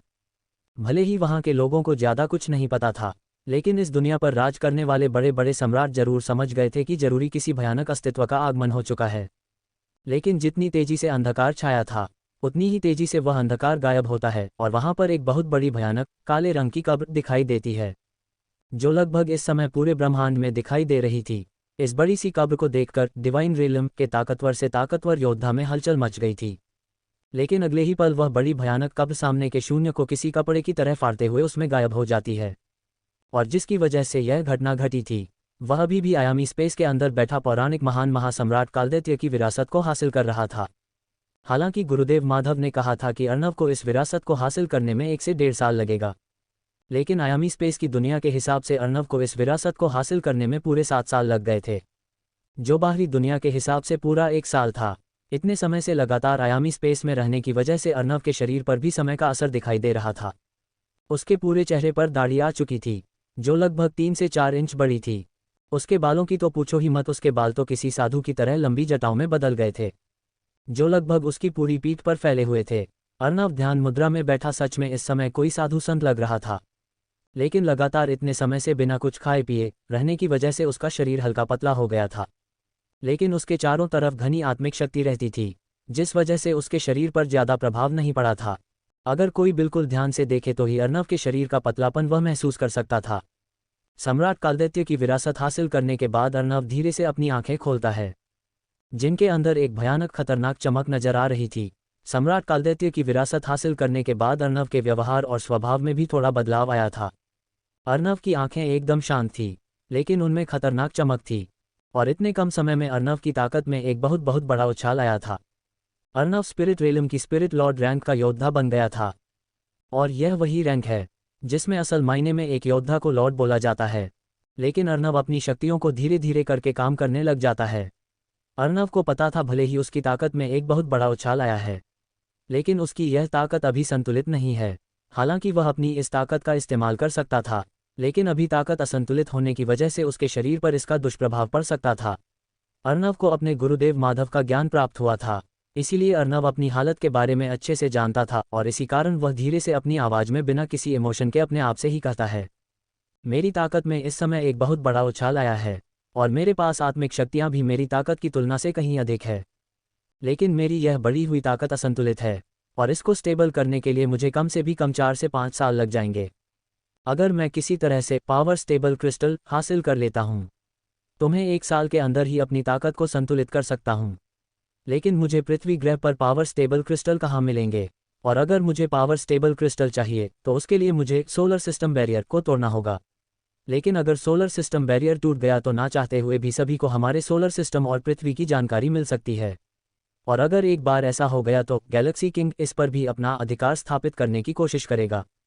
अर्णव को सम्राट कालदैत्य की विरासत हासिल हुई थी, और इस विरासत की वजह से अर्णव को पूरे ब्रह्मांड की जानकारी मिल गई थी। इसीलिए अर्णव को power stable crystal, solar system barrier और गैलेक्सी किंग इन सब की अच्छे से जानकारी थी। और अर्णव के पास इस ब्रह्मांड की प्रत्येक वस्तु की जानकारी थी, जो बहुत कम लोगों को पता है। अंडस्को अंडस्को अंडस्को अंडस्को अंडस्को अंडस्को अंडस्को अंडस्को अंडस्को अंडस्को अंडस्को अंडस्को पावर स्टेबल क्रिस्टल यह एक खास तरह का क्रिस्टल होता है, जो बढ़ी हुई ताकत को संतुलित करने में सहायता प्रदान करता है। पावर स्टेबल क्रिस्टल के जैसे ही 3 और तरह के क्रिस्टल होते हैं, जो कि energy crystal, spirit crystal, power crystal, जिसको स्पिरिट स्टेबल क्रिस्टल भी बोलते हैं। एनर्जी क्रिस्टल, ये क्रिस्टल ताकत को बढ़ाने के लिए काम आता है। इसको अपनी रैंक बढ़ाने में इस्तेमाल किया जाता है। ब्रह्मांड में मौजूद सभी योद्धा इस क्रिस्टल की मदद से अपनी ताकत बढ़ाते हैं और ऊंचे से ऊंचे रैंक की योद्धा बनने की कोशिश करते हैं। स्पिरिट क्रिस्टल, ये क्रिस्टल आत्मिक शक्तियों को बढ़ाने में सहायता प्रदान करता है। अगर किसी योद्धा के पास आत्मिक शक्तियों होती है तो वह इस क्रिस्टल की मदद से अपनी आत्मिक शक्तियों को बढ़ा सकता है। पावर क्रिस्टल यानी कि स्पिरिट स्टेबल क्रिस्टल, जैसे इसके नाम से ही पता चल रहा है, ये क्रिस्टल बढ़ी हुई आत्मिक शक्तियों को संतुलित करने में मदद करता है। अंडस्को अंडस्को अंडस्को अंडस्को अंडस्को अंडस्को अंडस्को अंडस्को अंडस्को अंडस्को अंडस्को अंडस्को अंडस्को अंडस्को अंडस्को अर्णव की आंखों में इस समय किसी भी प्रकार की कोई भी भावना नजर नहीं आ रही थी। अर्णव अपने भावहीन चेहरे के साथ खड़ा होता है और दोबारा से अपने आयामी स्पेस के दरवाजे को अपने कमरे के अंदर खोलता है। अर्णव को पता था कि नारंग मैंशन में आने के बाद उसे क्या करना है, इसीलिए अपने कमरे में आने के बाद वह तुरंत दरवाजा खोलकर मुख्य हॉल की तरफ बढ़ चला है। अर्नव के कमरे के बाहर इस समय 2 योद्धा खड़े थे। अचानक से कमरे का दरवाजा खुलता देखकर दोनों योद्धा हैरानी के साथ कमरे की तरफ देखते हैं, जिसके अंदर से अर्नव धीरे धीरे कदमों से बाहर की तरफ आ रहा था। वह दोनों योद्धा अर्नव को जब कमरे से बाहर निकलते हुए देखते हैं तो दोनों की आंखें हैरानी में बड़ी हो जाती है। उन्हें अच्छे से पता था कि वह जिस कमरे की पहरेदारी कर रहे हैं उस कमरे के अंदर कोई भी नहीं रहता, लेकिन आज कमरे के अंदर से किसी को बाहर निकलते देखकर दोनों पहरेदारों का दिमाग घूम गया था। लेकिन अर्नव उन दोनों पहरेदारों को नज़रअंदाज करते हुए सीधा मुख्य हॉल में चला जाता है। मुख्य हॉल में इस समय नारंग परिवार के सभी लोग बैठे हुए थे। जब वह सभी एक अनजान चेहरे वाले व्यक्ति को अपने ही मैंशन की सीढ़ियों से नीचे उतरता देखते हैं तो बहुत लोग हैरान हो जाते हैं। हालांकि नारंग परिवार के सिर्फ मुख्य लोग ही इस लड़के को अच्छे से जानते थे। वहां पर बैठे नारंग मैंशन के सभी लोग योद्धा थे। अर्नव नीचे उतरता है तो वह नारंग परिवार के लोगों के साथ साथ बहुत से ऐसे भी लोग देखता है जो नारंग परिवार से नहीं थे। अर्नव जब उन सभी को ध्यान से देखता है तो उन सभी के चेहरे पर गुस्सा नजर आ रहा था और एक दूसरे की तरफ देखते हुए वह अपने गुस्से को प्रदर्शित तो नहीं कर रहे थे, लेकिन उनके चेहरे को देखकर साफ पता चल रहा था कि उन्हें काफ़ी गुस्सा आ रहा है। अर्नव उन सभी को देखता है और फिर सभी को नज़रअंदाज करते हुए अपने मामा अमर नारंग के पास जाने लगता है। अमर नारंग जब अर्नव को देखते हैं तो वह हैरान और खुश दोनों थे। वह हैरान इसलिए थे कि अचानक से अर्नव कहाँ से आ गया, और वह खुश इसलिए थे कि अर्नव आ गया है तो उसके साथ उसके गुरुदेव माधव भी आए होंगे और उनकी ताकत को अमर नारंग ने अपनी आंखों से देखा था कि वह कितने शक्तिशाली है। उनके आने का मतलब है अब सब कुछ ठीक हो जाएगा। अर्नव अपने मामा अमर नारंग की तरफ देखते हुए उनसे पूछता है, मामा जी यहाँ क्या हो रहा है और ये लोग कौन है? अमर नारंग जब अर्नव की बात सुनते हैं तो वह अपने शरीर में एक हल्की सिहरन महसूस करते हैं। उन्हें आरव की आवाज़ में पहले की ही तरह एक शांति महसूस होती है, लेकिन इस बार उस शांति में एक बहुत ही आभा को वह महसूस कर पा रहे थे। इस समय उन्हें ऐसा लग रहा था जैसे उनके सामने कोई ऐसा व्यक्ति खड़ा है जिसे ब्रह्मांड में कोई भी नाराज करने की हिम्मत नहीं करेगा। उन्हें अर्नव का व्यवहार भी पहले से थोड़ा अजीब लग रहा था, लेकिन फिर भी वह अर्नव के सवाल का जवाब देते हुए उसे कहते हैं, बेटा ये सब पर्पल टावर के लोग हैं। ये यहाँ पर सिर्फ हमारे परिवार के कुछ ताकतवर योद्धाओं को पर्पल टावर ले जाने के लिए आए हैं ताकि उनका शरीर से उनकी ब्लड लाइन निकलकर वह लॉर्ड शिवेंद्र के अंदर डाल सके, जिसके लिए लॉर्ड शिवेंद्र ने एक एग्रीमेंट भेजा है। अगर हम ऐसा कर लेते हैं तो हमारे पूरे परिवार की प्रोटेक्शन पर्पल टावर करेगा, लेकिन हमेशा करना नहीं चाहते, इसी वजह से यह हमारे ऊपर दबाव बना रहे हैं। वैसे अभी के लिए तुम अपनी जगह पर बैठो। अपने मामा की बात सुनने के बाद अर्नव अपनी गर्दन घुमाते हुए उन सभी लोगों को देखता है जो पर्पल टावर से आए थे, फिर उनकी तरफ अपनी आंखों में बिना किसी इमोशन के देखते हुए जाकर अपनी जगह पर बैठ जाता है। अर्नव अमर नारंग से थोड़ी दूरी पर बनी हुई एक कुर्सी पर जाकर बैठ जाता है। जब नारंग परिवार के सभी लोग अर्नव को उस कुर्सी पर बैठता हुआ देखते हैं तो काफ़ी ज़्यादा हैरान हो जाते हैं, लेकिन थोड़ी देर बाद वह सब समझ जाते हैं कि आखिर अर्नव है कौन, क्योंकि इस समय अर्नव जिस कुर्सी पर बैठा था उस पर सिर्फ नारंग परिवार का यंग मास्टर ही बैठ सकता है। अपनी कुर्सी पर बैठने के बाद अर्नव अपनी आंखों में बिना किसी इमोशन के पर्पल टावर के लोगों को देखता है। अर्नव के कुर्सी पर बैठने के तुरंत बाद नीचे वाले फ्लोर के एक कमरे का दरवाजा खुलता है और उसके अंदर से एक इंसान बाहर निकलते हुए अपनी पूरी रफ्तार में अर्नव के पीछे आकर खड़ा हो जाता है। वहां पर मौजूद सभी लोग इस दृश्य को देखकर काफ़ी ज़्यादा हैरान हो जाते हैं और तुरंत ही अर्नव के पीछे देखने लगते हैं। आखिर कौन है ये व्यक्ति जो अचानक से अर्नव के पीछे आ गया है? क्या नारंग परिवार पर्पल टावर के डर से अपने ताकतवर योद्धाओं को पर्पल टावर के पास भेज देगा? आखिर अब अर्नव आगे क्या करने वाला है? इन सभी सवालों के जवाब जानने के लिए बने रहे हमारे साथ और पढ़ते रहिए माफिया किंग मुकुट अर्नव। अगर आपको ये कहानी पसंद आ रही हो तो कृपया लाइक और कमेंट जरूर करें और इस कहानी को अच्छी रेटिंग देना ना भूलें ताकि इस कहानी के नए चैप्टर बनाने के लिए मेरा मनोबल बना रहे। इस कहानी को अधिक से अधिक लोगों को शेयर करें ताकि ज़्यादा से ज़्यादा लोग इस कहानी का आनंद उठा सकें। हमारी इस कहानी के नए चैप्टर को पढ़ने के लिए आपका बहुत बहुत शुक्रिया। 119 पर्पल टावर इन नारंग मैंशन। अर्नव के कुर्सी पर बैठने के तुरंत बाद नीचे वाले फ्लोर के एक कमरे का दरवाजा खुलता है और उसके अंदर से एक इंसान बाहर निकलते हुए अपनी पूरी रफ्तार में अर्नव के पीछे आकर खड़ा हो जाता है। वहां पर मौजूद सभी लोग इस दृश्य को देखकर काफ़ी ज़्यादा हैरान हो जाते हैं और तुरंत ही अर्नव के पीछे देखने लगते हैं, लेकिन अर्नव अभी भी बिल्कुल शांत बैठा था। वह सभी लोग अर्नव के पीछे एक मध्य अवस्था के आदमी को खड़ा देखते हैं जिसके शरीर से लगातार भयानक मात्रा में शक्तियां बाहर निकल रही थी, जिस वजह से ना चाहते हुए भी वहां पर मौजूद सभी लोग अपने ऊपर एक दबाव महसूस कर रहे थे। अर्नव ने अपनी आत्मिक शक्ति से पहले ही पता लगा लिया था कि उसके पीछे कौन खड़ा है। अर्नव अपने पीछे खड़े मौजूद व्यक्ति को अच्छे से जानता था। अर्नव के पीछे मौजूद व्यक्ति कोई और नहीं बल्कि मदन था। यह मदन वही था जो अर्नव के साथ आयामी स्पेस में था। अर्नव के मामा अमर नारंग जब मदन के शरीर से निकलती हुई शक्तियों को महसूस करते हैं तो उनकी आंखें हैरानी में छोटी हो जाती है, क्योंकि अर्नव के पीछे खड़े व्यक्ति की शक्ति उतनी ही थी जितनी इस समय अमर नारंग की थी।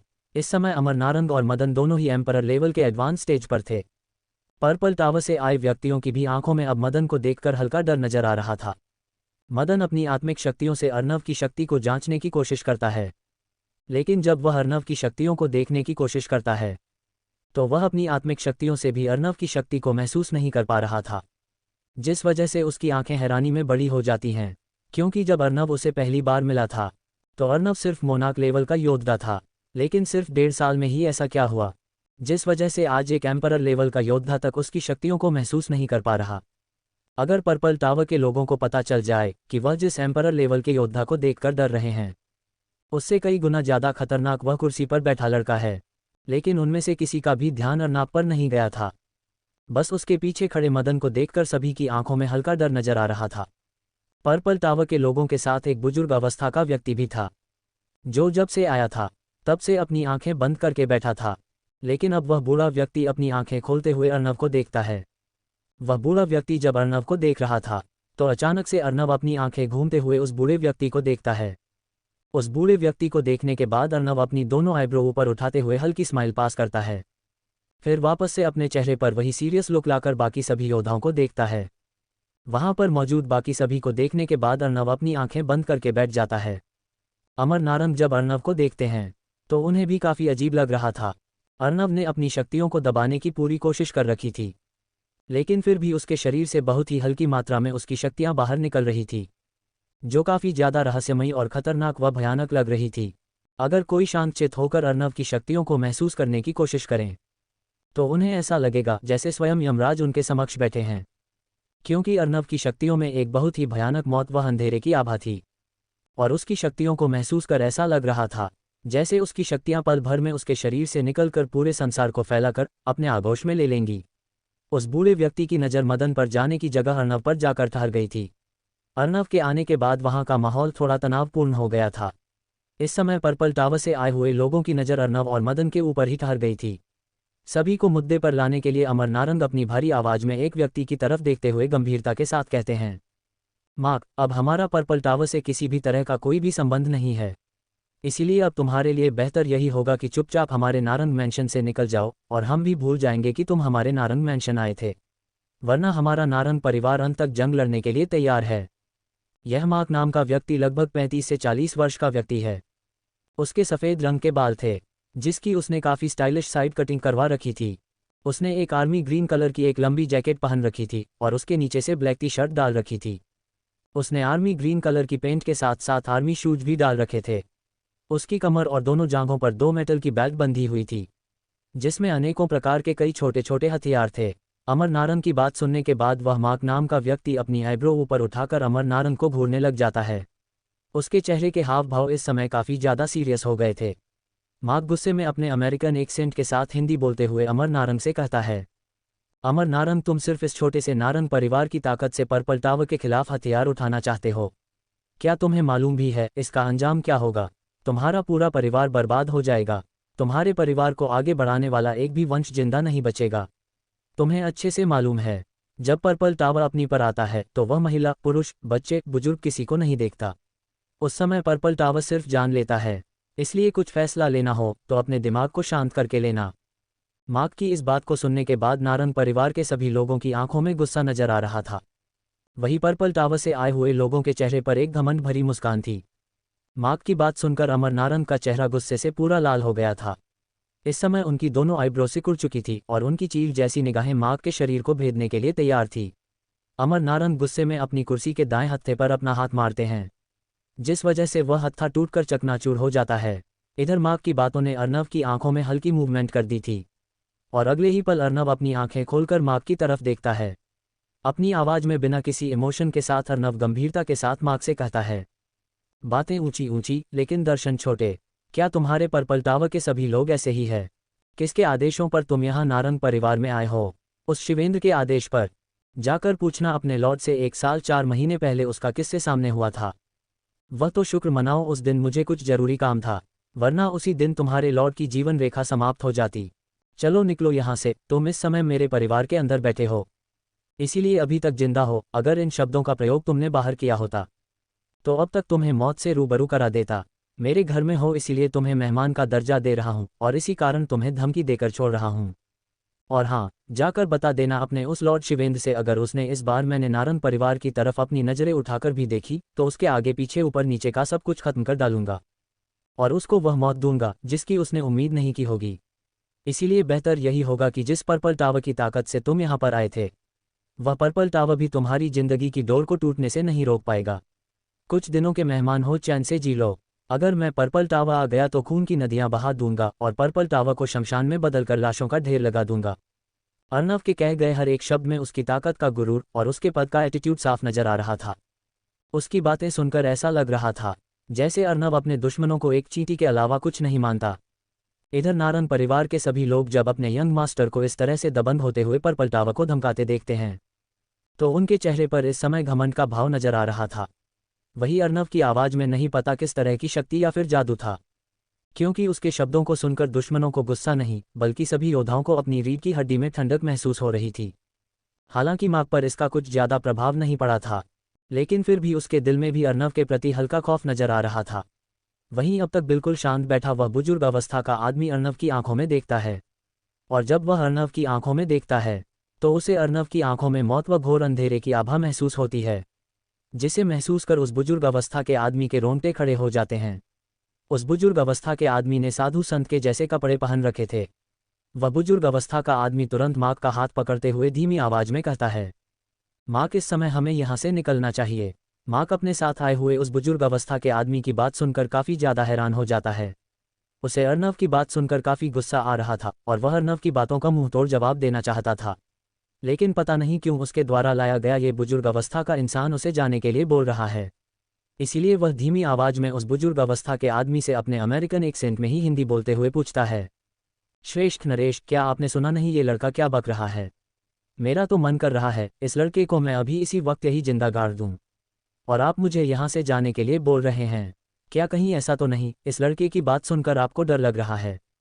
मार्क की बात सुनने के बाद वह बुजुर्ग अवस्था का इंसान जिसका नाम नरेश था, जिसको मार्क श्रेष्ठ बुला रहा था, वह बिना किसी हिचकिचाहट के मार्क से कहते हैं, हाँ, मुझे इस लड़के की बातें सुनकर डर लग रहा है। हालांकि मुझे ये कहना तो नहीं चाहिए, लेकिन वह लड़का जो कह रहा है वह करने की ताकत भी रखता है। मुझे उसकी आंखों में वह जुनून और पागलपन दिखाई दिया है जिससे वह पर्पल टावर को बर्बाद कर सकता है। इसीलिए बेहतर यही होगा कि इस लड़के से अगर हम दोस्ती नहीं कर पाते हैं तो इसे अपना दुश्मन भी ना बनाएं। इस लड़के के पास वह हिम्मत है जो इसने शब्द कहे हैं, यह उन्हें पूर्ण भी कर सकता है। भले ही वह बुजुर्ग अवस्था का इंसान और मार्क आपस में धीमी आवाज में बात कर रहे थे, लेकिन अर्नव उनकी आवाज़ों को साफ साफ सुन पा रहा था। अर्नव जब उस बूढ़े व्यक्ति की बात सुनता है तो वह उसे अजीब तरह से देखते हुए अपनी आत्मिक शक्ति से उसकी शक्तियों का पता लगता है।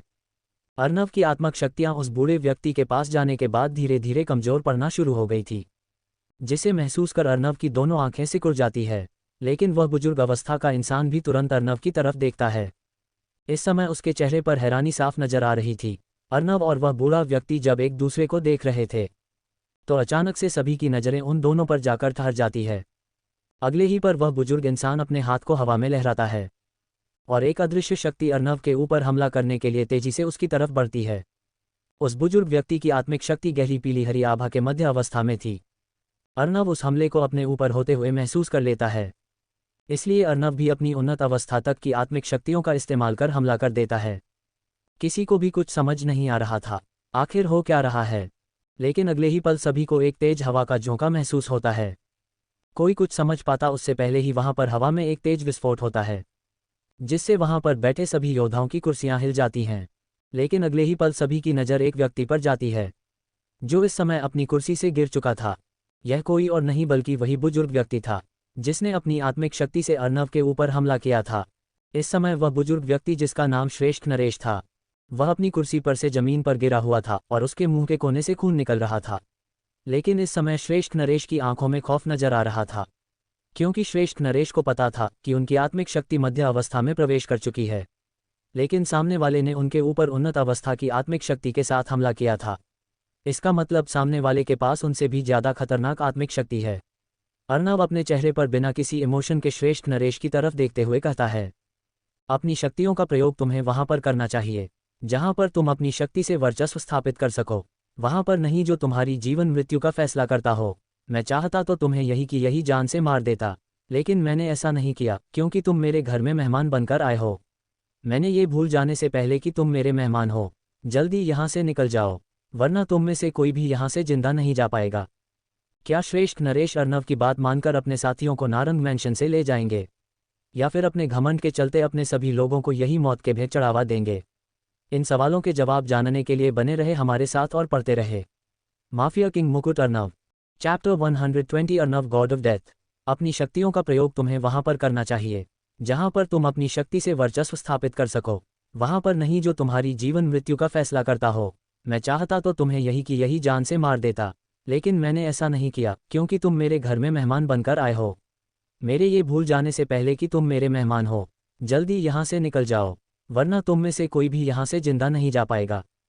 अर्नव की बात सुनने के बाद श्रेष्ठ नरेश के चेहरे पर भी गुस्सा नजर आ रहा था, लेकिन वह अर्नव से कुछ कहते नहीं, बल्कि खड़ा होकर सीधा मार्क की तरफ देखते हुए कठोर आवाज में कहते हैं, मार्क, जब मैंने तुमसे कहा यहाँ से चलो तो यहाँ पर बैठकर क्या तुम अंडे देना चाहते हो?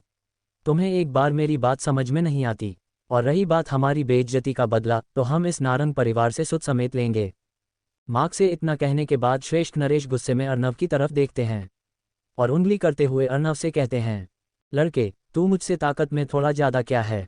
तू तो घमंड में बिल्कुल चूर है। बड़ा होने के नाते मैं तुझे सिर्फ इतना कहूंगा कि अपनी ताकत पर ज़्यादा गुरूर मत कर, वक्त सबका बदलता है। श्रेष्ठ नरेश की बात खत्म होने के तुरंत बाद सभी की नज़र अर्नव के ऊपर जाती है। वह सभी देखना चाहते थे आखिर अर्नव श्रेष्ठ नरेश की बात का किस तरह से जवाब देगा, लेकिन जब वह अर्नव की तरफ देखते हैं तो अर्नव की कुर्सी पर उन्हें कोई भी बैठा दिखाई नहीं देता, लेकिन अगले ही पल उन सभी को किसी के जोर से चिल्लाने की आवाज़ सुनाई देती है। जब वह उस दिशा में देखते हैं तो उन्हें श्रेष्ठ नरेश एक दीवार के पास नीचे जमीन पर गिरा दिखाई देता है। श्रेष्ठ नरेश जिस दीवार के पास गिरे हुए थे उस दीवार में दरारें आई हुई थी, और उस दीवार को देखकर ऐसा लग रहा था जैसे ये दीवार किसी भी पल टूटकर गिर जाएगी। सभी देख पा रहे थे कि श्रेष्ठ नरेश ने फर्श के ऊपर खून की उल्टियां कर दी है। सभी की नज़र वहां पर जाती है जहां पर थोड़ी देर पहले श्रेष्ठ नरेश खड़े थे। वहां पर एक इंसान बड़ी शांति के साथ खड़ा था, जिसका एक हाथ आगे की तरफ था तो दूसरा हाथ उसकी जेब में, और उस व्यक्ति की गर्दन नीचे झुकी हुई थी। इस व्यक्ति को देखकर ऐसा लग रहा था जैसे ये किसी फिल्म का कोई पोज दे रहा है। ये व्यक्ति था अर्नव, जिसने अभी थोड़ी देर पहले ही श्रेष्ठ नरेश के सीने पर अपनी हथेली से प्रहार किया था। अर्नव धीरे धीरे अपनी गर्दन को ऊपर उठाता है और फिर श्रेष्ठ नरेश की तरफ देखते हुए कहता है, क्या तुम्हें सच में लगता है 1.5 साल पहले जब मैं तुम्हारे पूरे पर्पल टावर के राजा शिवेंद्र को लगभग मौत के करीब ला सकता हूं, तो तुम मेरे सामने टिक पाओगे? अब तक मैं इसलिए चुप था क्योंकि तुम मेरे घर में बैठे थे, लेकिन तुम मेरे ही घर में बैठकर मेरे ही परिवार को खत्म करने की और मुझे जान से मारने की धमकी दे रहे हो। यह मेरी बर्दाश्त के बाहर है। वैसे मानना पड़ेगा, पर्पल टावर में दम तो बहुत है। जो घर में घुसकर धमकी देता है, तो चलो एक धमकी मैं भी तुम्हें देता हूँ। इतना कहने के बाद अर्नव चुप हो जाता है और फिर अपने कदमों को धीरे धीरे श्रेष्ठ नरेश की तरफ बढ़ाता है। हालांकि अर्नव पूरी तरह से श्रेष्ठ नरेश के पास नहीं जाता, बस वह अपने 2-3 कदम ही आगे लेता है। श्रेष्ठ नरेश जब अर्नव को अपनी तरफ बढ़ते देखते हैं तो तुरंत पीछे होने लग जाते हैं, लेकिन अगले ही पल वह दीवार से टकरा जाते हैं। लेकिन अर्नव बीच रास्ते में ही अपने कदम रोकते हुए श्रेष्ठ नरेश की तरफ देखते हुए गंभीरता के साथ कहता है, अगर पर्पल टावर के किसी भी व्यक्ति ने मेरे नारंग परिवार की तरफ अपनी आंख उठाकर देखने की कोशिश भी की तो उनके हलक से उनकी जान खींचकर बाहर निकाल लूंगा, और पर्पल टावर के प्रत्येक व्यक्ति को वह मौत दूंगा जो तुमने अपने सपने में भी नहीं सोची होगी। अगर तुम्हें थोड़ा सा भी डाउट हो तो तुम इसी वक्त मेरी आंखों में आंखें डालकर देख सकते हो, और फिर उसके बाद जो अंजाम होगा उसको हकदार सिर्फ और सिर्फ पर्पल टावर होगा। वैसे मैं तुम्हारी एक बात से बिल्कुल सहमत हूँ, वक्त सबका बदलता है और इस समय वक्त बदला हुआ है, इसलिए चुपचाप पर्पल टावर के लोग अपने बिल में छुप जाओ। अगर तुम में से मुझे कोई भी बाहर दिखाई दे गया तो तुम्हें ऐसी मौत मारूंगा कि तुम्हारी आत्मा काम जाएगी।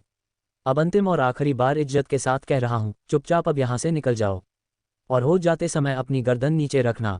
अगर किसी की भी गर्दन ऊपर हुई उसी वक्त उसकी गर्दन उसके धड़ से अलग हो जाएगी।